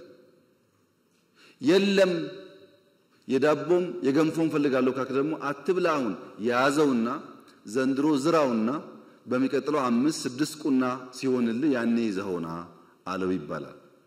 እናንተ ግን እንደ አዋቂ እንደ ልባም ሰው ማሰብ ያለባችሁ ጉዳይ ገበታ ላይ ያለው 3 እንጀራ ከሆነ እኛ 10 ሰዎች ከሆነ እዚሁ ገበታ ላይ ያለውን እንጀራ ነው የምንሻማው። 3ቷን ለ10 ልባም ሰዎች ለትውልድ የሚያስቡ ሰዎች በተለይ መምህራን ሲሆኑ ማሰብ ያለባቸው እንዴት ገበታው ላይ ያለውን ማድ 5 6 7 10 እናርገው። ገበታውን እናስፋው እንጂ ያለችውን ብንሻማ እሷን ብንቀራመት እኛም በደህነት ልጆቻችንም ከዛ የባሰ ደህነት ይጠብቃቸዋል። ገበታ ማስፋት በምርት ነው የሚመጣው፣ በከንቱ አይመጣም። እሱ ላይ አብረን መስራት ይኖርብናል። የመጀመሪያው ማቀፍ ምንድነው? አጠቃላይ በሀገር እንየው። ነፃ ያችሁት ጉዳይ ለእናንተ ብቻ አይሆንም። በሀገር ማቀፍ እናያለን። የትምህርት ኮሚሽን የተባለው መከራ እየበላን ያለነው ተቋም ሪፎርም ለማድረግ ነው። ብዙ አይነት ሰው ነው ያለው እና ሌላ በሽታ ከምንጨምር ባሉን ተቋሞች ውስጥ ስራችን አዘምነን የመምህራን ጥያቄ ደግሞ እንደዚህ መነጋገር እስከቻልን ድረስ ማናቀው ጉዳይ አይደለም፣ እየፈታን ብንሄድ ነው የሚሻለው በሚል ማቀፍ ውስጥ ብናየው። እዚያ የቀሩትሳ ሁለተኛው ማቀፍ አሰራራችን፣ ህጋችን፣ ስትራቴጂያችን እንፈትሽ። ትናንት በነበረን ዕውቀት በነበረን አንደርስታንዲንግ የሰራናቸው ጉዳዮች ያጎደሉት ጉዳይ ካለ እንፈትሽ። ለምሳሌ ከፖሊሲ ጋር አያይዞ ወንድም ያነሳቸው ጉዳዮች ባለፈው ታስታውሱ ከሆነ አማርኛ እንደ ሰብጀክት ለማትሪክ ይቀርብ ነበር ታውቃላችሁ። ይሄ ለአማርኛ ቋንቋ ተናጋሪዎች የሚያዳላ ነው፣ ሌሎች ከአማርኛ ውጭ ቋንቋ የሚናገሩ ሰዎች ተጎድተዋል ተብሎ ነው የቀረው። ጭቅጭቁ የነበረው እንደዛ ነው። አሁን ደግሞ ኦሮምኛና አማርኛ ነው። ማትሪክ ብናስገባ ወላይታ ተጎዳው አይልም ወይ? ትግራዋይ ተጎዳው አይልም ወይ? ሶማሌ አይልም ወይ? አፋር አይልም ወይ? ሁሉንስ እንችላለን ወይ? እንዴት ስናጣጥመው ማሰብ ይፈልጋል። ምክንያቱም ለሁሉ አክሽን ከሌላው ግን ጥያቄ አለ። አሁን በቅንነት ነው ወንድም ያነሳው፣ ገብቶኛል፣ ምንም ችግር የለበትም፣ ሐሳቡ ጥሩ ነው። ይሄን ግን ይሁን ብንል እዚሁ ጋር ያለው ሶማሌ ወንድማችን እኛስ ይላል። ወደዛ የገባን ስንሄድ ዳይቨርሲፋይድ ቋንቋ ስላለን ያዋጣናል ወይ? አንድ ቋንቋዎቹ ደግሞ እንዳይሞቱና አገር በቀል ቋንቋዎች እያደጉ ደግሞ እንዲሄዱ እንዴት እንስራበት? የሱን ኮንሰርን ለመመለስ ይሄ መፈተሽ ይፈልጋል። ዝም ብዬ አውትራይት የምናገረው ጉዳይ አይደለም። በደንብ ማየት አለብን። ከመምህራን ሙያ ብቃት ጋር፣ ስልጠና ጋር፣ ከትምህርት ፍኖተ ካርታችን ጋር፣ ስትራቴጂያችን ጋር ያነሳቸው ጉዳዮች ፍተሻ ይፈልጋሉ። መዋጮ እናንተ ሳታቁ ከደሞዛችሁ በቀጥታ የሚቆረጥ ከሆነ ስህተት ሳይሆን ወንጀል ነው። ትክክል አይደለም። እናንተን ሳያማክሩ መቁረጥ ማንም ሰው አይችልም። ደሞዝ እኮ የግል ሀብታችሁ ነው። አማክሯችሁ ናዋጣ ካላችሁ ብቻ ነው የሚደረገው። መዋጮ ግን ያስፈልጋል ወይ አያስፈልግም ያላችሁ እንደሆነ ምርጫ እናንተ ነው። ግዴታ አይደለም። እኔ በመዋጮ ነው ይሄን ግቢ የሰራሁት። ትናንት ሳይንስ ሙዚየም የሰራው በጣም አብዛኛው ነገር እንደዛ ነው። እንኳን እናንተ የውጭ ሰው ያዋጣ ስለሆነ ለምን ያለን ሪሶርስ ውስን ነው። ተሻምተን ካላመጣን በቀር ስራ እንሰራም። ወንጪ፣ ጎርጎራ፣ አላላኬላ፣ ጨበራ ምናምን ይባሉ በሙሉ መዋጮ ነው። እሱ ሁሉ ይቀራል ማለት ነው። መዋጮ ግን አምነን ፈቅደን ወደን በአቅማችን ልክ የምናደርገው እንጂ በጅምላ የሚቆረጥ መሆን የለበትም። እንፈትሻለን፣ ይሄንን ጉዳይ እንፈትሻለን። የፖሊሲ ውይይት ላይ መምህራን ቢሳተፉ እንፈትሻለን። ይሄን በሚመለከታቸው ጉዳይ ላይ ለማወያየት ዝግ ነበር ወይ እስካሁን ያለው ሁኔታ ከነበረስ እንዴት እናሻሽለው ብለው እንፈትሻለን። ግን ማወቅ ያለባችሁ ነገር ህግ አውጪ፣ ህግ ተርጓሚ፣ ህግ አስፈጻሚ ባል ተቋማት አሉ። እዚህ ውስጥ አትሻሙ። እናንተ ቦታችሁ እሱ አይደለም። ያን አዋጅ እኔ እጄን ሳላወጣ ጸደቀ እንዳትሉ፣ አዋጅ አጽዳቂ ባለቤት ስላለ እሱ ያጽድቅ። እኔ ግን ለምን አልወያይበትም? ለምን አልመክርበትም? ሐሳብ አለኝ ስትሉ እንፈትሽ። እንዴት እንዳርገን እንደምንችል ያን ፕላትፎርም እንደምንፈጥር እኔ አሁን ቴክኖሎጂ ስላለ ቨርቹዋሊ ማድረግ ይቻላል። ችግር አይደለም። ብዙ ሐሳቦቻችሁ ጠቃሚ ስለሚሆን አሰራራችንን ፈትሸን ህጋችንን ፈትሸን የጎደለ ካለ እየሞላን እንሂድ። ማህበራዊ ጉዳይ ላይ የትምህርት ፖሊሲ ላይ በእንደዚህ አይነት ጉዳይ መፈተሽ ያለባቸው ህጉን፣ አስተራሩን፣ ስትራቴጂውን አይተን የማይጣረሱ ጉዳዮች ከሆኑ የምናያቸው። ይሄ የሚጨምረው የትምህርት ቋንቋ ብቻ ሳይሆን ትምህርት የምንሰጥበትን መንገድም ጭምር ነው። ለምሳሌ ጃፓን እስከ 10 ዓመቱ ድረስ ተማሪ ፈተና የሚባል ነገር የለም፣ ኤክስ እና ራይት የሚባል ነገር የለም፣ ጀጅመንት የለም። መዋለ ህጻናት ከዛ ደግሞ ቢያንስ ከ1 እስከ 4 ሲማር ፈተና ተፈትኖ ራይት ኤክስ አይደረግም። የጃፓኖች ዋነኛ ዓላማ አንድ ሰው የሚሰራበት ዋናው እድሜ ይሄ እድሜ ነው። ከዛ በኋላ ብዙ መረጃ የጨመረ ይሄዳል እንጂ ፋውንዴሽኑ እዚህ ጋር ነው ያለው። እዚህ ጋር መማር ያለበት አንደኛ ቲም ወርክ፣ ከጓደኞቹ ጋር በጋራ መስራት፣ መደማመጥ፣ መተጋገዝ፣ ተፈጥሮን ማድነቅ፣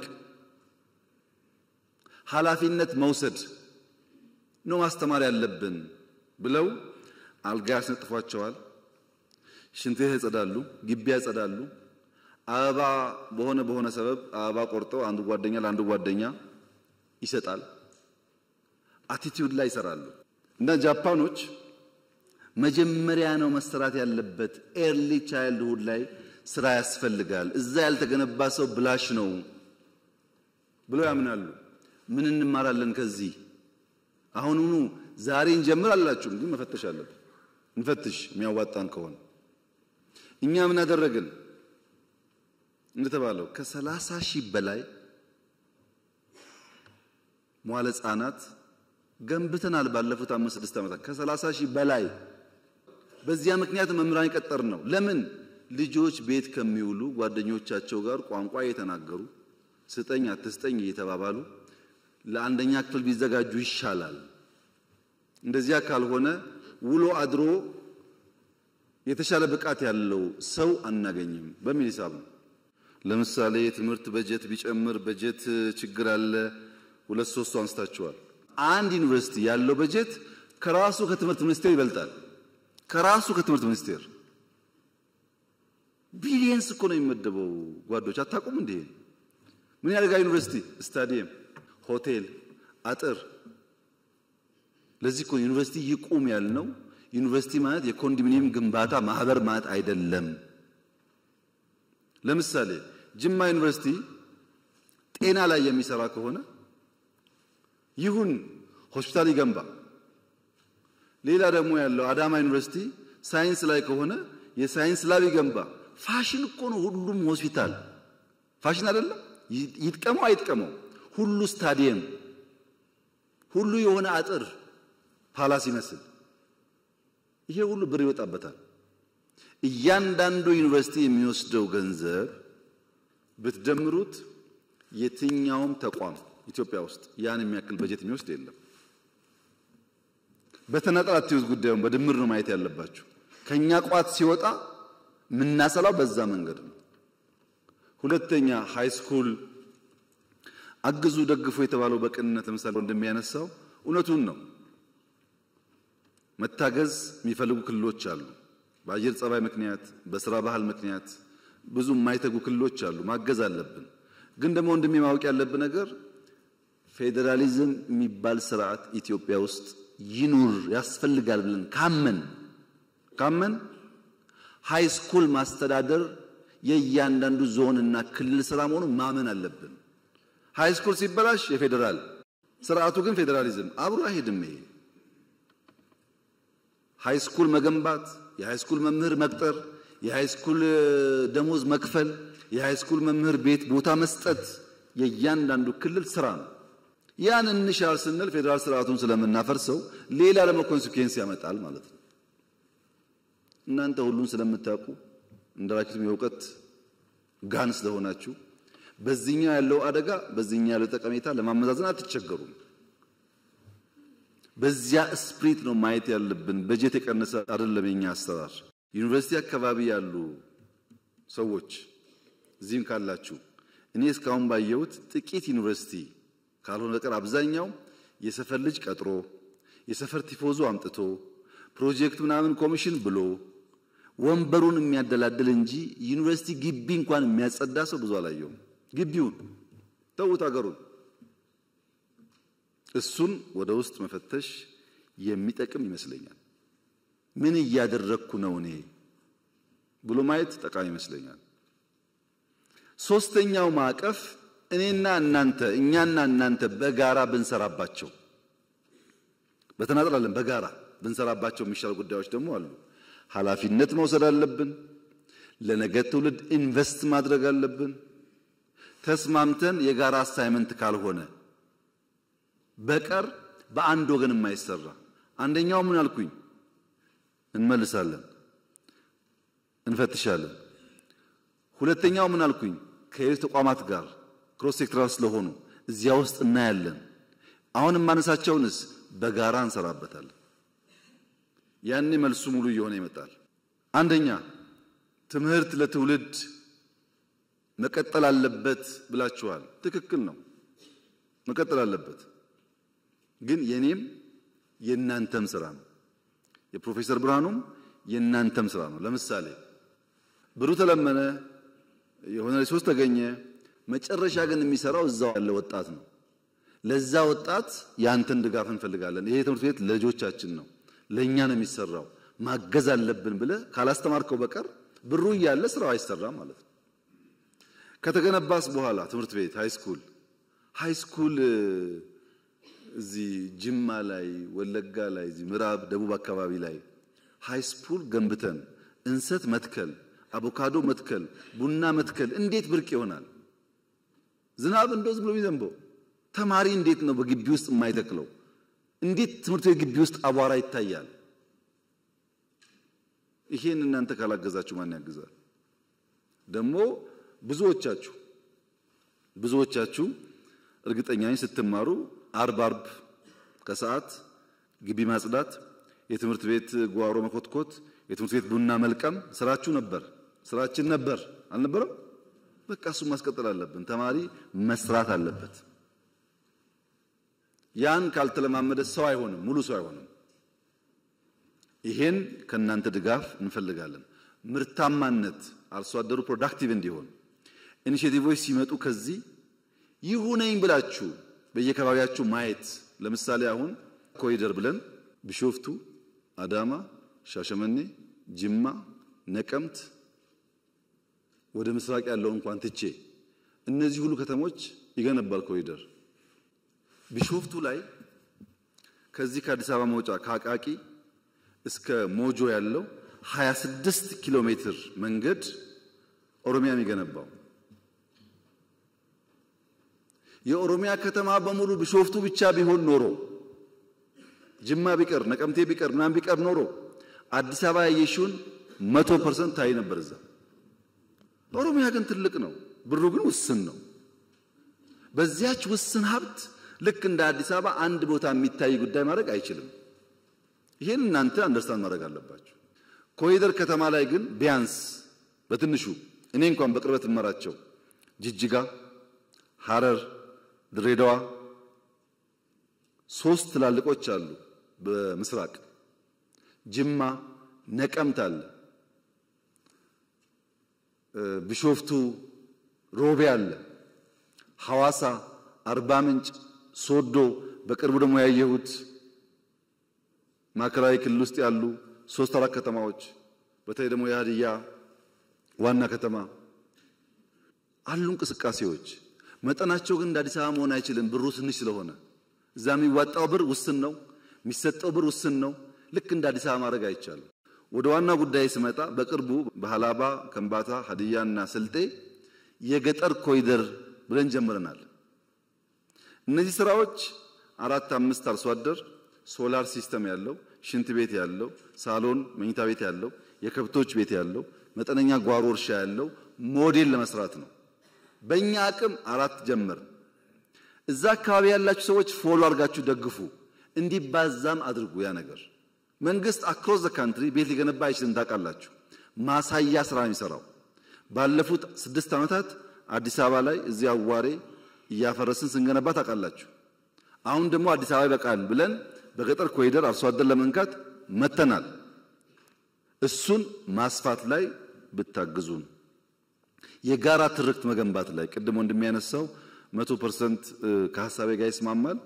የጋራ ትርክት መገንባት ላይ እንደሚያስፈልግ አውቀን ስትራቴጂ ቀይሰን እቅድ አውጥተን እየሰራንበት ነው። የእናንተ ድጋፍ ግን ያስፈልጋል። ሰው ነው፣ ሰው አትግደል፣ ወንድምህ ነው የሚል እሳቤ በየቀኑ በየትምህርት ቤት ካልተነገረ በስተቀር በሚዲያ ብቻ በቂ አይደለም። አብረን እንስራ። እሱም ምርታማነት ላይ ስንዴው፣ ቡናው፣ ሻዩ ፕሮዳክቲቪቲ እንዲያድግ አርሶ አደር ማንቃት ማስተማር ላይ አብረን እንስራ። የትምህርት ጥራት ላይ አብረን እንስራ። በመንግስት ፖሊሲ ብቻ አይመለስም። መልካም አስተዳደር አብረን እንስራ። እናንተ እኮ ናችሁ የሁሉ ሰው አስተማሪ። ቅድም እንዳላችሁት ቀበሌ ላይ የሚረብሸው ወረዳ ላይ የሚረብሸውን ሰው ያስተማራችሁትን ሰው እባክህን ህዝብ አገልግል፣ ነውር ነው፣ ታሪካችን ባህላችን ብላችሁ ብትመክሩ ብዙ ሰው ሊቀየር ይችላል። አግዙ። እሱ ላይ እኔ ጋር ብትወረውሩ ጠጠሩን ብቻዬን አልፈታውም። ብንተጋገዝ ግን ሊቀንስ ይችላል።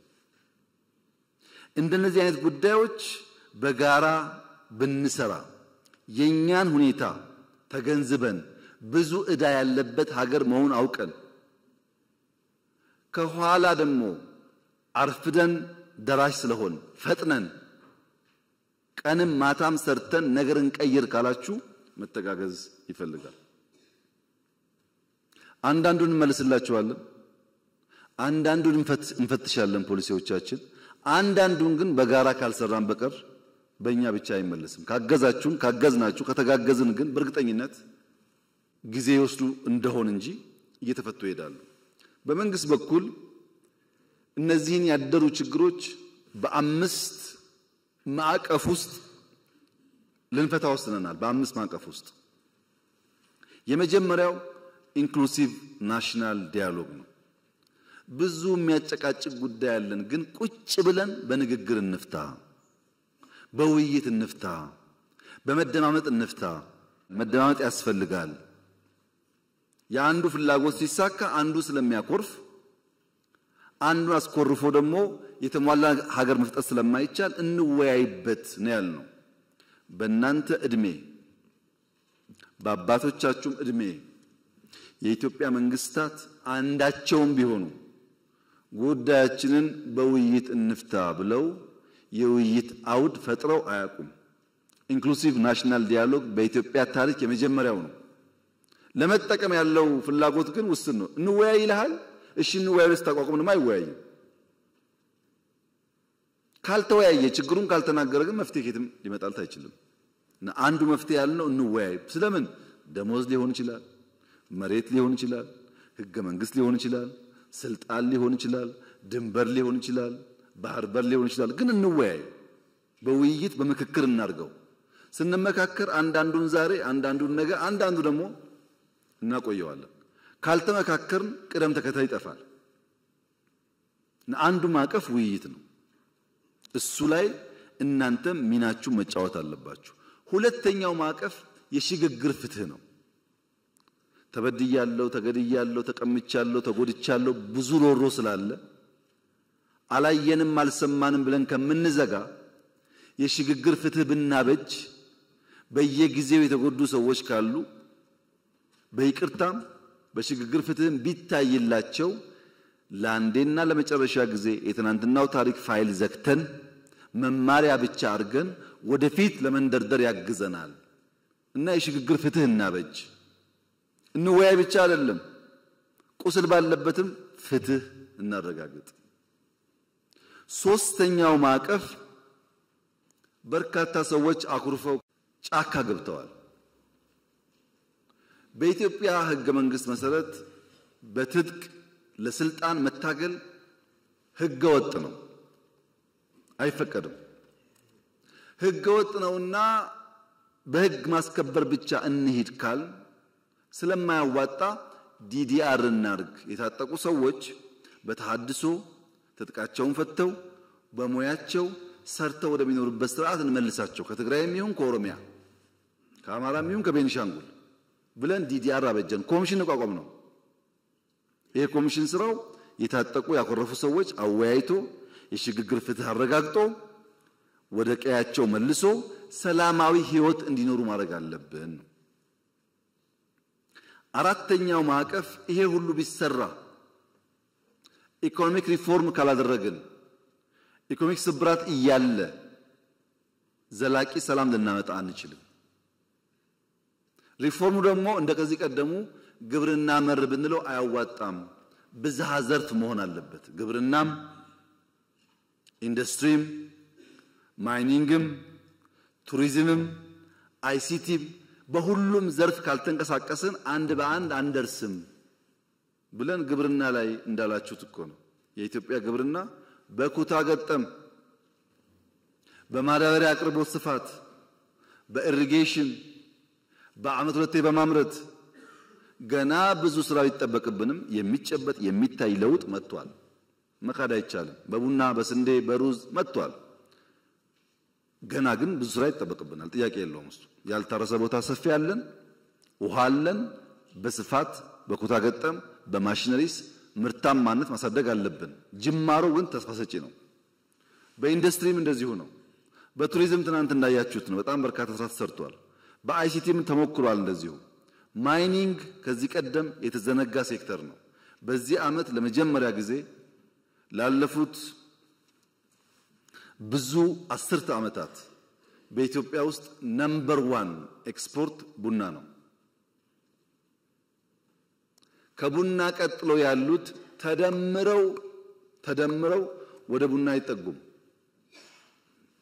ዘንድሮ ግን በኢትዮጵያ ኤክስፖርት አንደኛው ወርቅ ነው። ስለዚህ ማይኒንግ ያስፈልጋል ማለታችን ሰርቷል ማለት ነው። ከለውጡ በፊት እኔ ኮንታ ስመጣ 1 ኪሎ ግራም ሲሚንቶ ኮይሻ አልነበረው። 1 ኪሎ ግራም ፕሮጀክቱ አለ፣ ካምፕ አለ።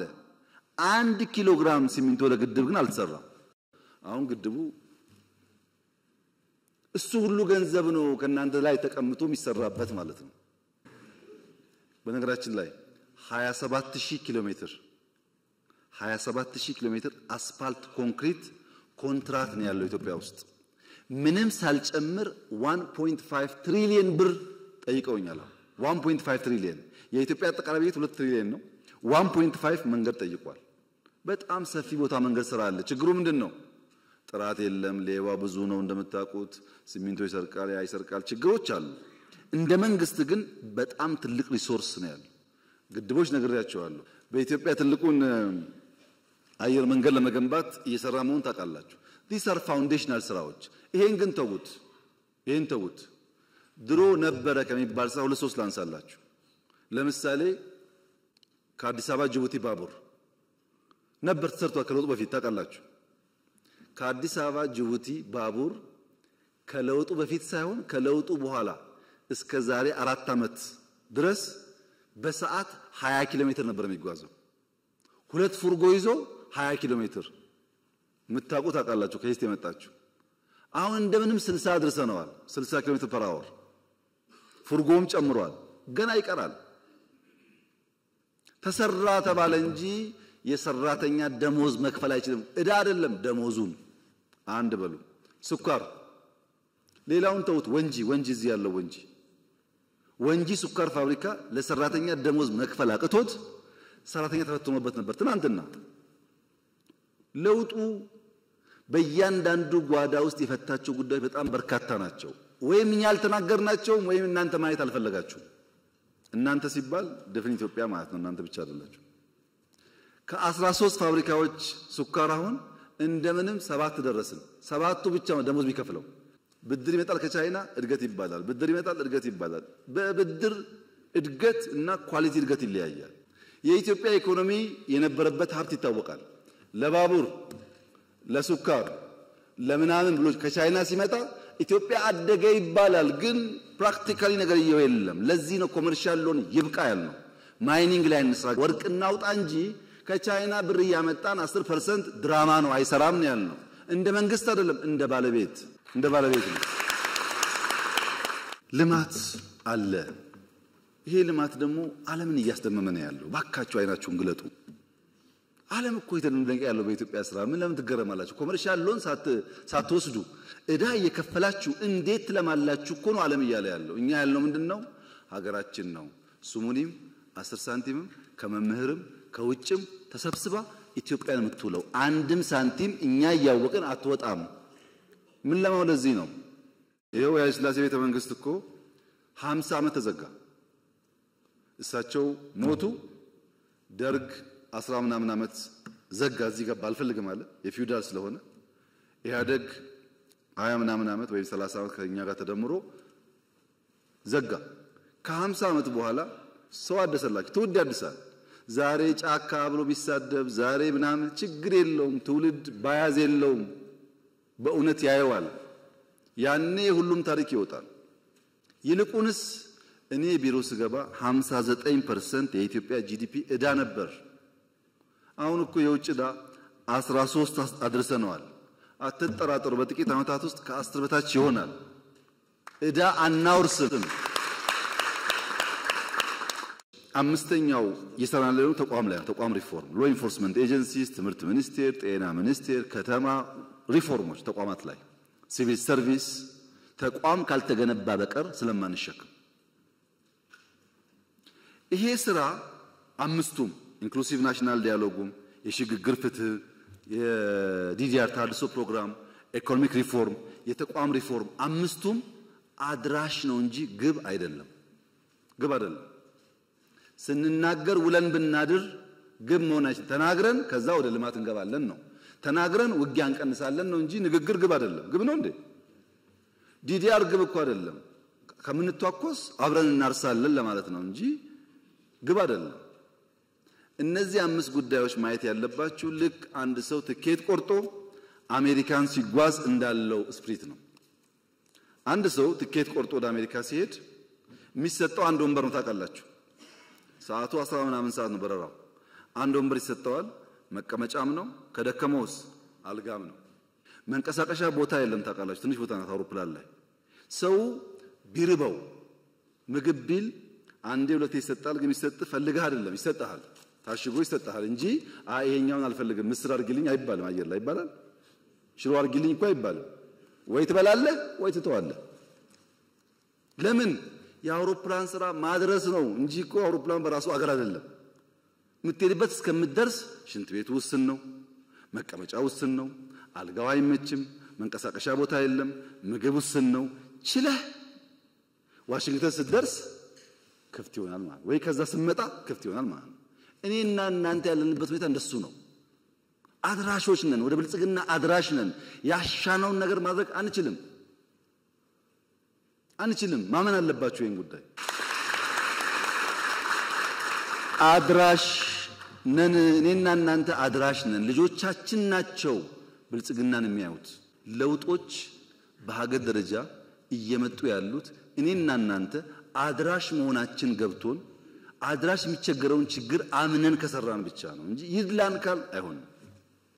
ግን በቃ የኔና የናንተ እጣ እሱ ነው። እጣ ወደቀብን፣ ተቸግረን መከራ በልተን ይሄን ሀገር ማሸጋገር አለብን። እንደዛ ማሰብ ከናንተ ይጠበቃል። ሰላም ድሮና ዘንድሮ ሰላም ይለያያል። ድሮ ሽፍቶች ነበሩ ኢትዮጵያ ውስጥ ልክ እንደ ባህል ነው መሸፈት፣ አዲስ አይደለም። ግን የድሮ ሽፍታ የአብነት ትምህርት ቤት አይዘጋም፣ መድረሳ አይዘጋም። መድረሳ ጋር ሲደርስ አክብሮ ነው የሚያልፈው። ሽፍታ አለ። ያ ሽፍታ ግን የአብነት ትምህርት ቤት መዝጋትን አያምንም። ሽፍታ አለ። መምህርን ማገት ግን በፍጹም አይሞክርም። እንደተባለው ነው መምህር ነኝ ከተባለ እላፍ ይላል እንጂ መምህር አያግትም። የአሁኑ ሽፍታ መምህር ማገት፣ ትምህርት መዝጋት፣ ተማሪ እንዳይማር መከልከል የትግሩ አካል ያደረገ ግን ደግሞ እታገልልሃለሁ የሚል ሆኖ መጣ። ኒው ቻሌንጅ ነው ይሄ። በመንግስቱ ኃይለማርያም ጊዜ ድፍን ኤርትራ ድፍን ትግራይ ውጊያ ነበር ታውቃላችሁ። ግን ወያኔም ይሁን ደርግ ትምህርት ቤት እንዝጋ አይሉ። ሃይማኖት ተቋማት ይከበራሉ፣ ትምህርት ቤት ይከበራል፣ ሽማግሌዎች ይከበራሉ፣ የሀገር ሽማግሌ ይከበራል። ይሄ ነበር ባህሉ። አሁን እንደዛ አይደለም።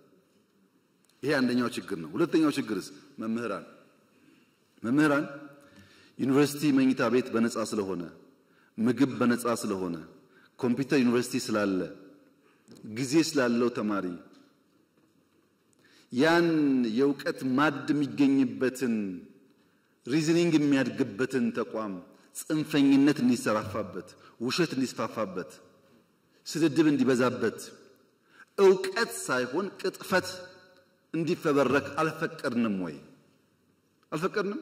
በመንግስት ኢንተርኔት፣ በመንግስት ኮምፒውተር፣ በመንግስት ቢሮ ውስጥ ቅጥፈትና ውሸት እንዲሰለጥኑ አልፈቀድንም ወይ? we have to ask ourselves።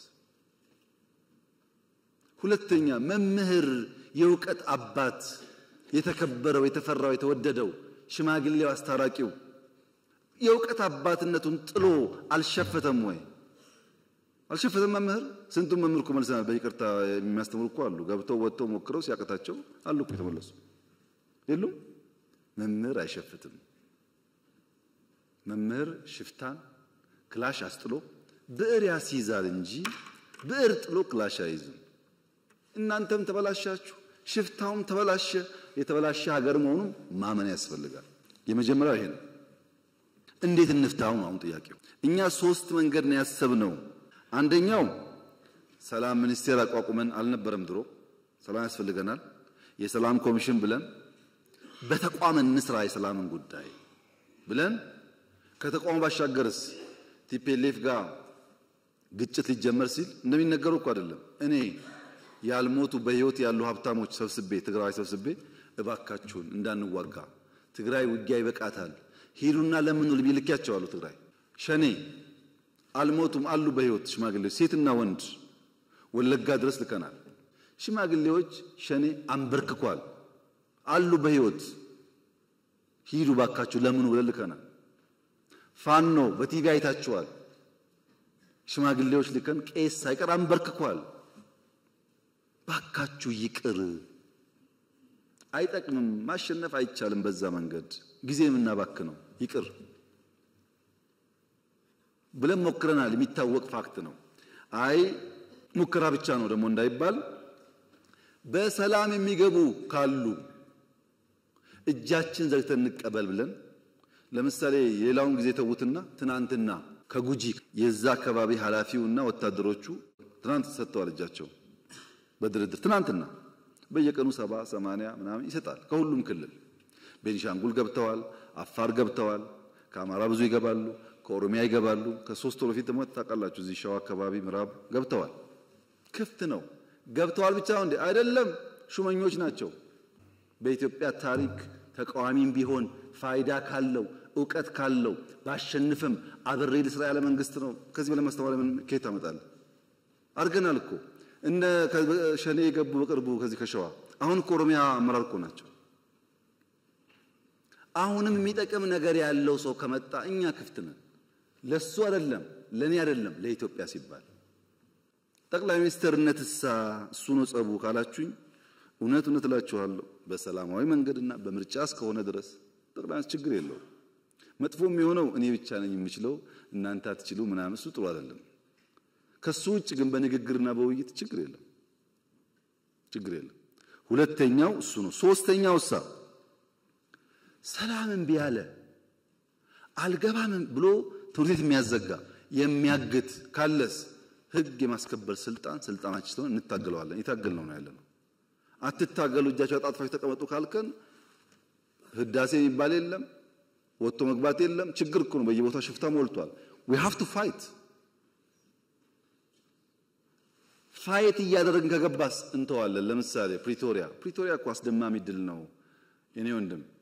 መቀሌ በ24 ሰዓት መግባት እንችል ነበር። እያሸነፍን ነው። ያለቀ ጦርነት እኮ ግድ የለም ሰላም ይሻላል። 2 ሰው ቢተርፍ 3 ሰው ቢተርፍ ኢትዮጵያዊ ነው ብለን ፈረምን እንጂ እኮ እያሸነፍን ነበር። ታውቃላችሁ ሁላችሁ ምን ያክል ለሰላም ኮሚትመንት እንዳለን ያሳያል። በሰላማዊ መንገድ የተሻለ ሐሳብ የተሻለ አቅም ይዞ የመጣ ካለስ በደስታ አትጠራጠሩ እሱ። therefore ኢትዮጵያ ውስጥ ሰላም ያስፈልጋል። ለሰላም ማክሲመም እንሰራለን። ሰላም ፈልጎ ለመጣው እጃችንን እንዘረጋለን። ከመጣ በኋላስ የኛ አካል አድርገን አብረን እንሰራለን። ሀገሩ የሱም ጭምር ስለሆነ ወደ እናንተ ሲመጣ 30 ሚሊዮን ገደማ ማህበረሰብ አለ። መምህር፣ ቤተሰቡ፣ ተማሪው ምናምኑ ይሄንን እዳ እንዳይሆን ፍዳ እንዳይሆን ስራ ፈላጊ ስራ ያላችሁት ሳይሆን ስራ ፈጣሪ እንዲሆን ስራ ለማኝ ሳይሆን ለብዙዎች እንጀራ የሚያመጣ እንዲሆን አርጋችሁ መስራት ላይ አስባችሁ ሂዱበት። የእናንተ ተማሪዎች የሚበጃቸውን መምረጥ የሚችሉ መሆን አለባቸው። ሲደመር መምህራን የታሪክ እጥፋት ላይ አብረን የምንሰራ አብረን የምንቆም መሆን አለብን። የታሪክ ጥፋት ላይ መተባበር የለባቸው። የታሪክ ጥፋት ሞልቷል። እጥፋት እንጂ ጥፋት አያስፈልግም። ጠፋ ሲጠፋ ኖረ። አሁን ደግሞ ያንን ከርቭ እናርገው፣ ኮርሱን እንቀይረው፣ ወደ መልካም እንውሰደው። ለዚህ ደግሞ እንተባበር። ደረጃ በደረጃ የእናንተን ጉዳይ መልስ እያገኘ እየተፈታ ይሄዳል። አትጠራጠሩ። እናንተ አድራሽ ናችሁ። የፈለገ ቢሆን ወርቁ ወጥቶ ስንዴው ወጥቶ ይሄና የእናንተ ጉዳይ መልስ አያገኝም። ይለወጣል፣ መልስ አያገኝም። ለምን? ብዙ የመጣው ቀንበር ልጆቻችን ግን እንዳይከተሉ እናቋርጠው። እዚህ ጋር ለዚህ ተባብረን ብንቆም ብንሰራ ኢትዮጵያ ውስጥ ተስፋ አለ። እየመጣ ያለው ጊዜ በጣም እንኳን ለእናንተ ለአፍሪካም ተስፋ የሚሆን ነው። ዘንድሮ ኢትዮጵያ ቢያንስ 10% አድርጋለች። ይሄ እኔ ሳይሆን የኢንተርናሽናል ተቋማት ግምት ነው። ይሄ እድገቷ ግን ኳሊቲ ግሮዝ ነው፣ በብድር አይደለም። እና መምህራን የእውቀት አባት የሀገር አባት የኛ አባት ናችሁ። አመሰግናለሁ።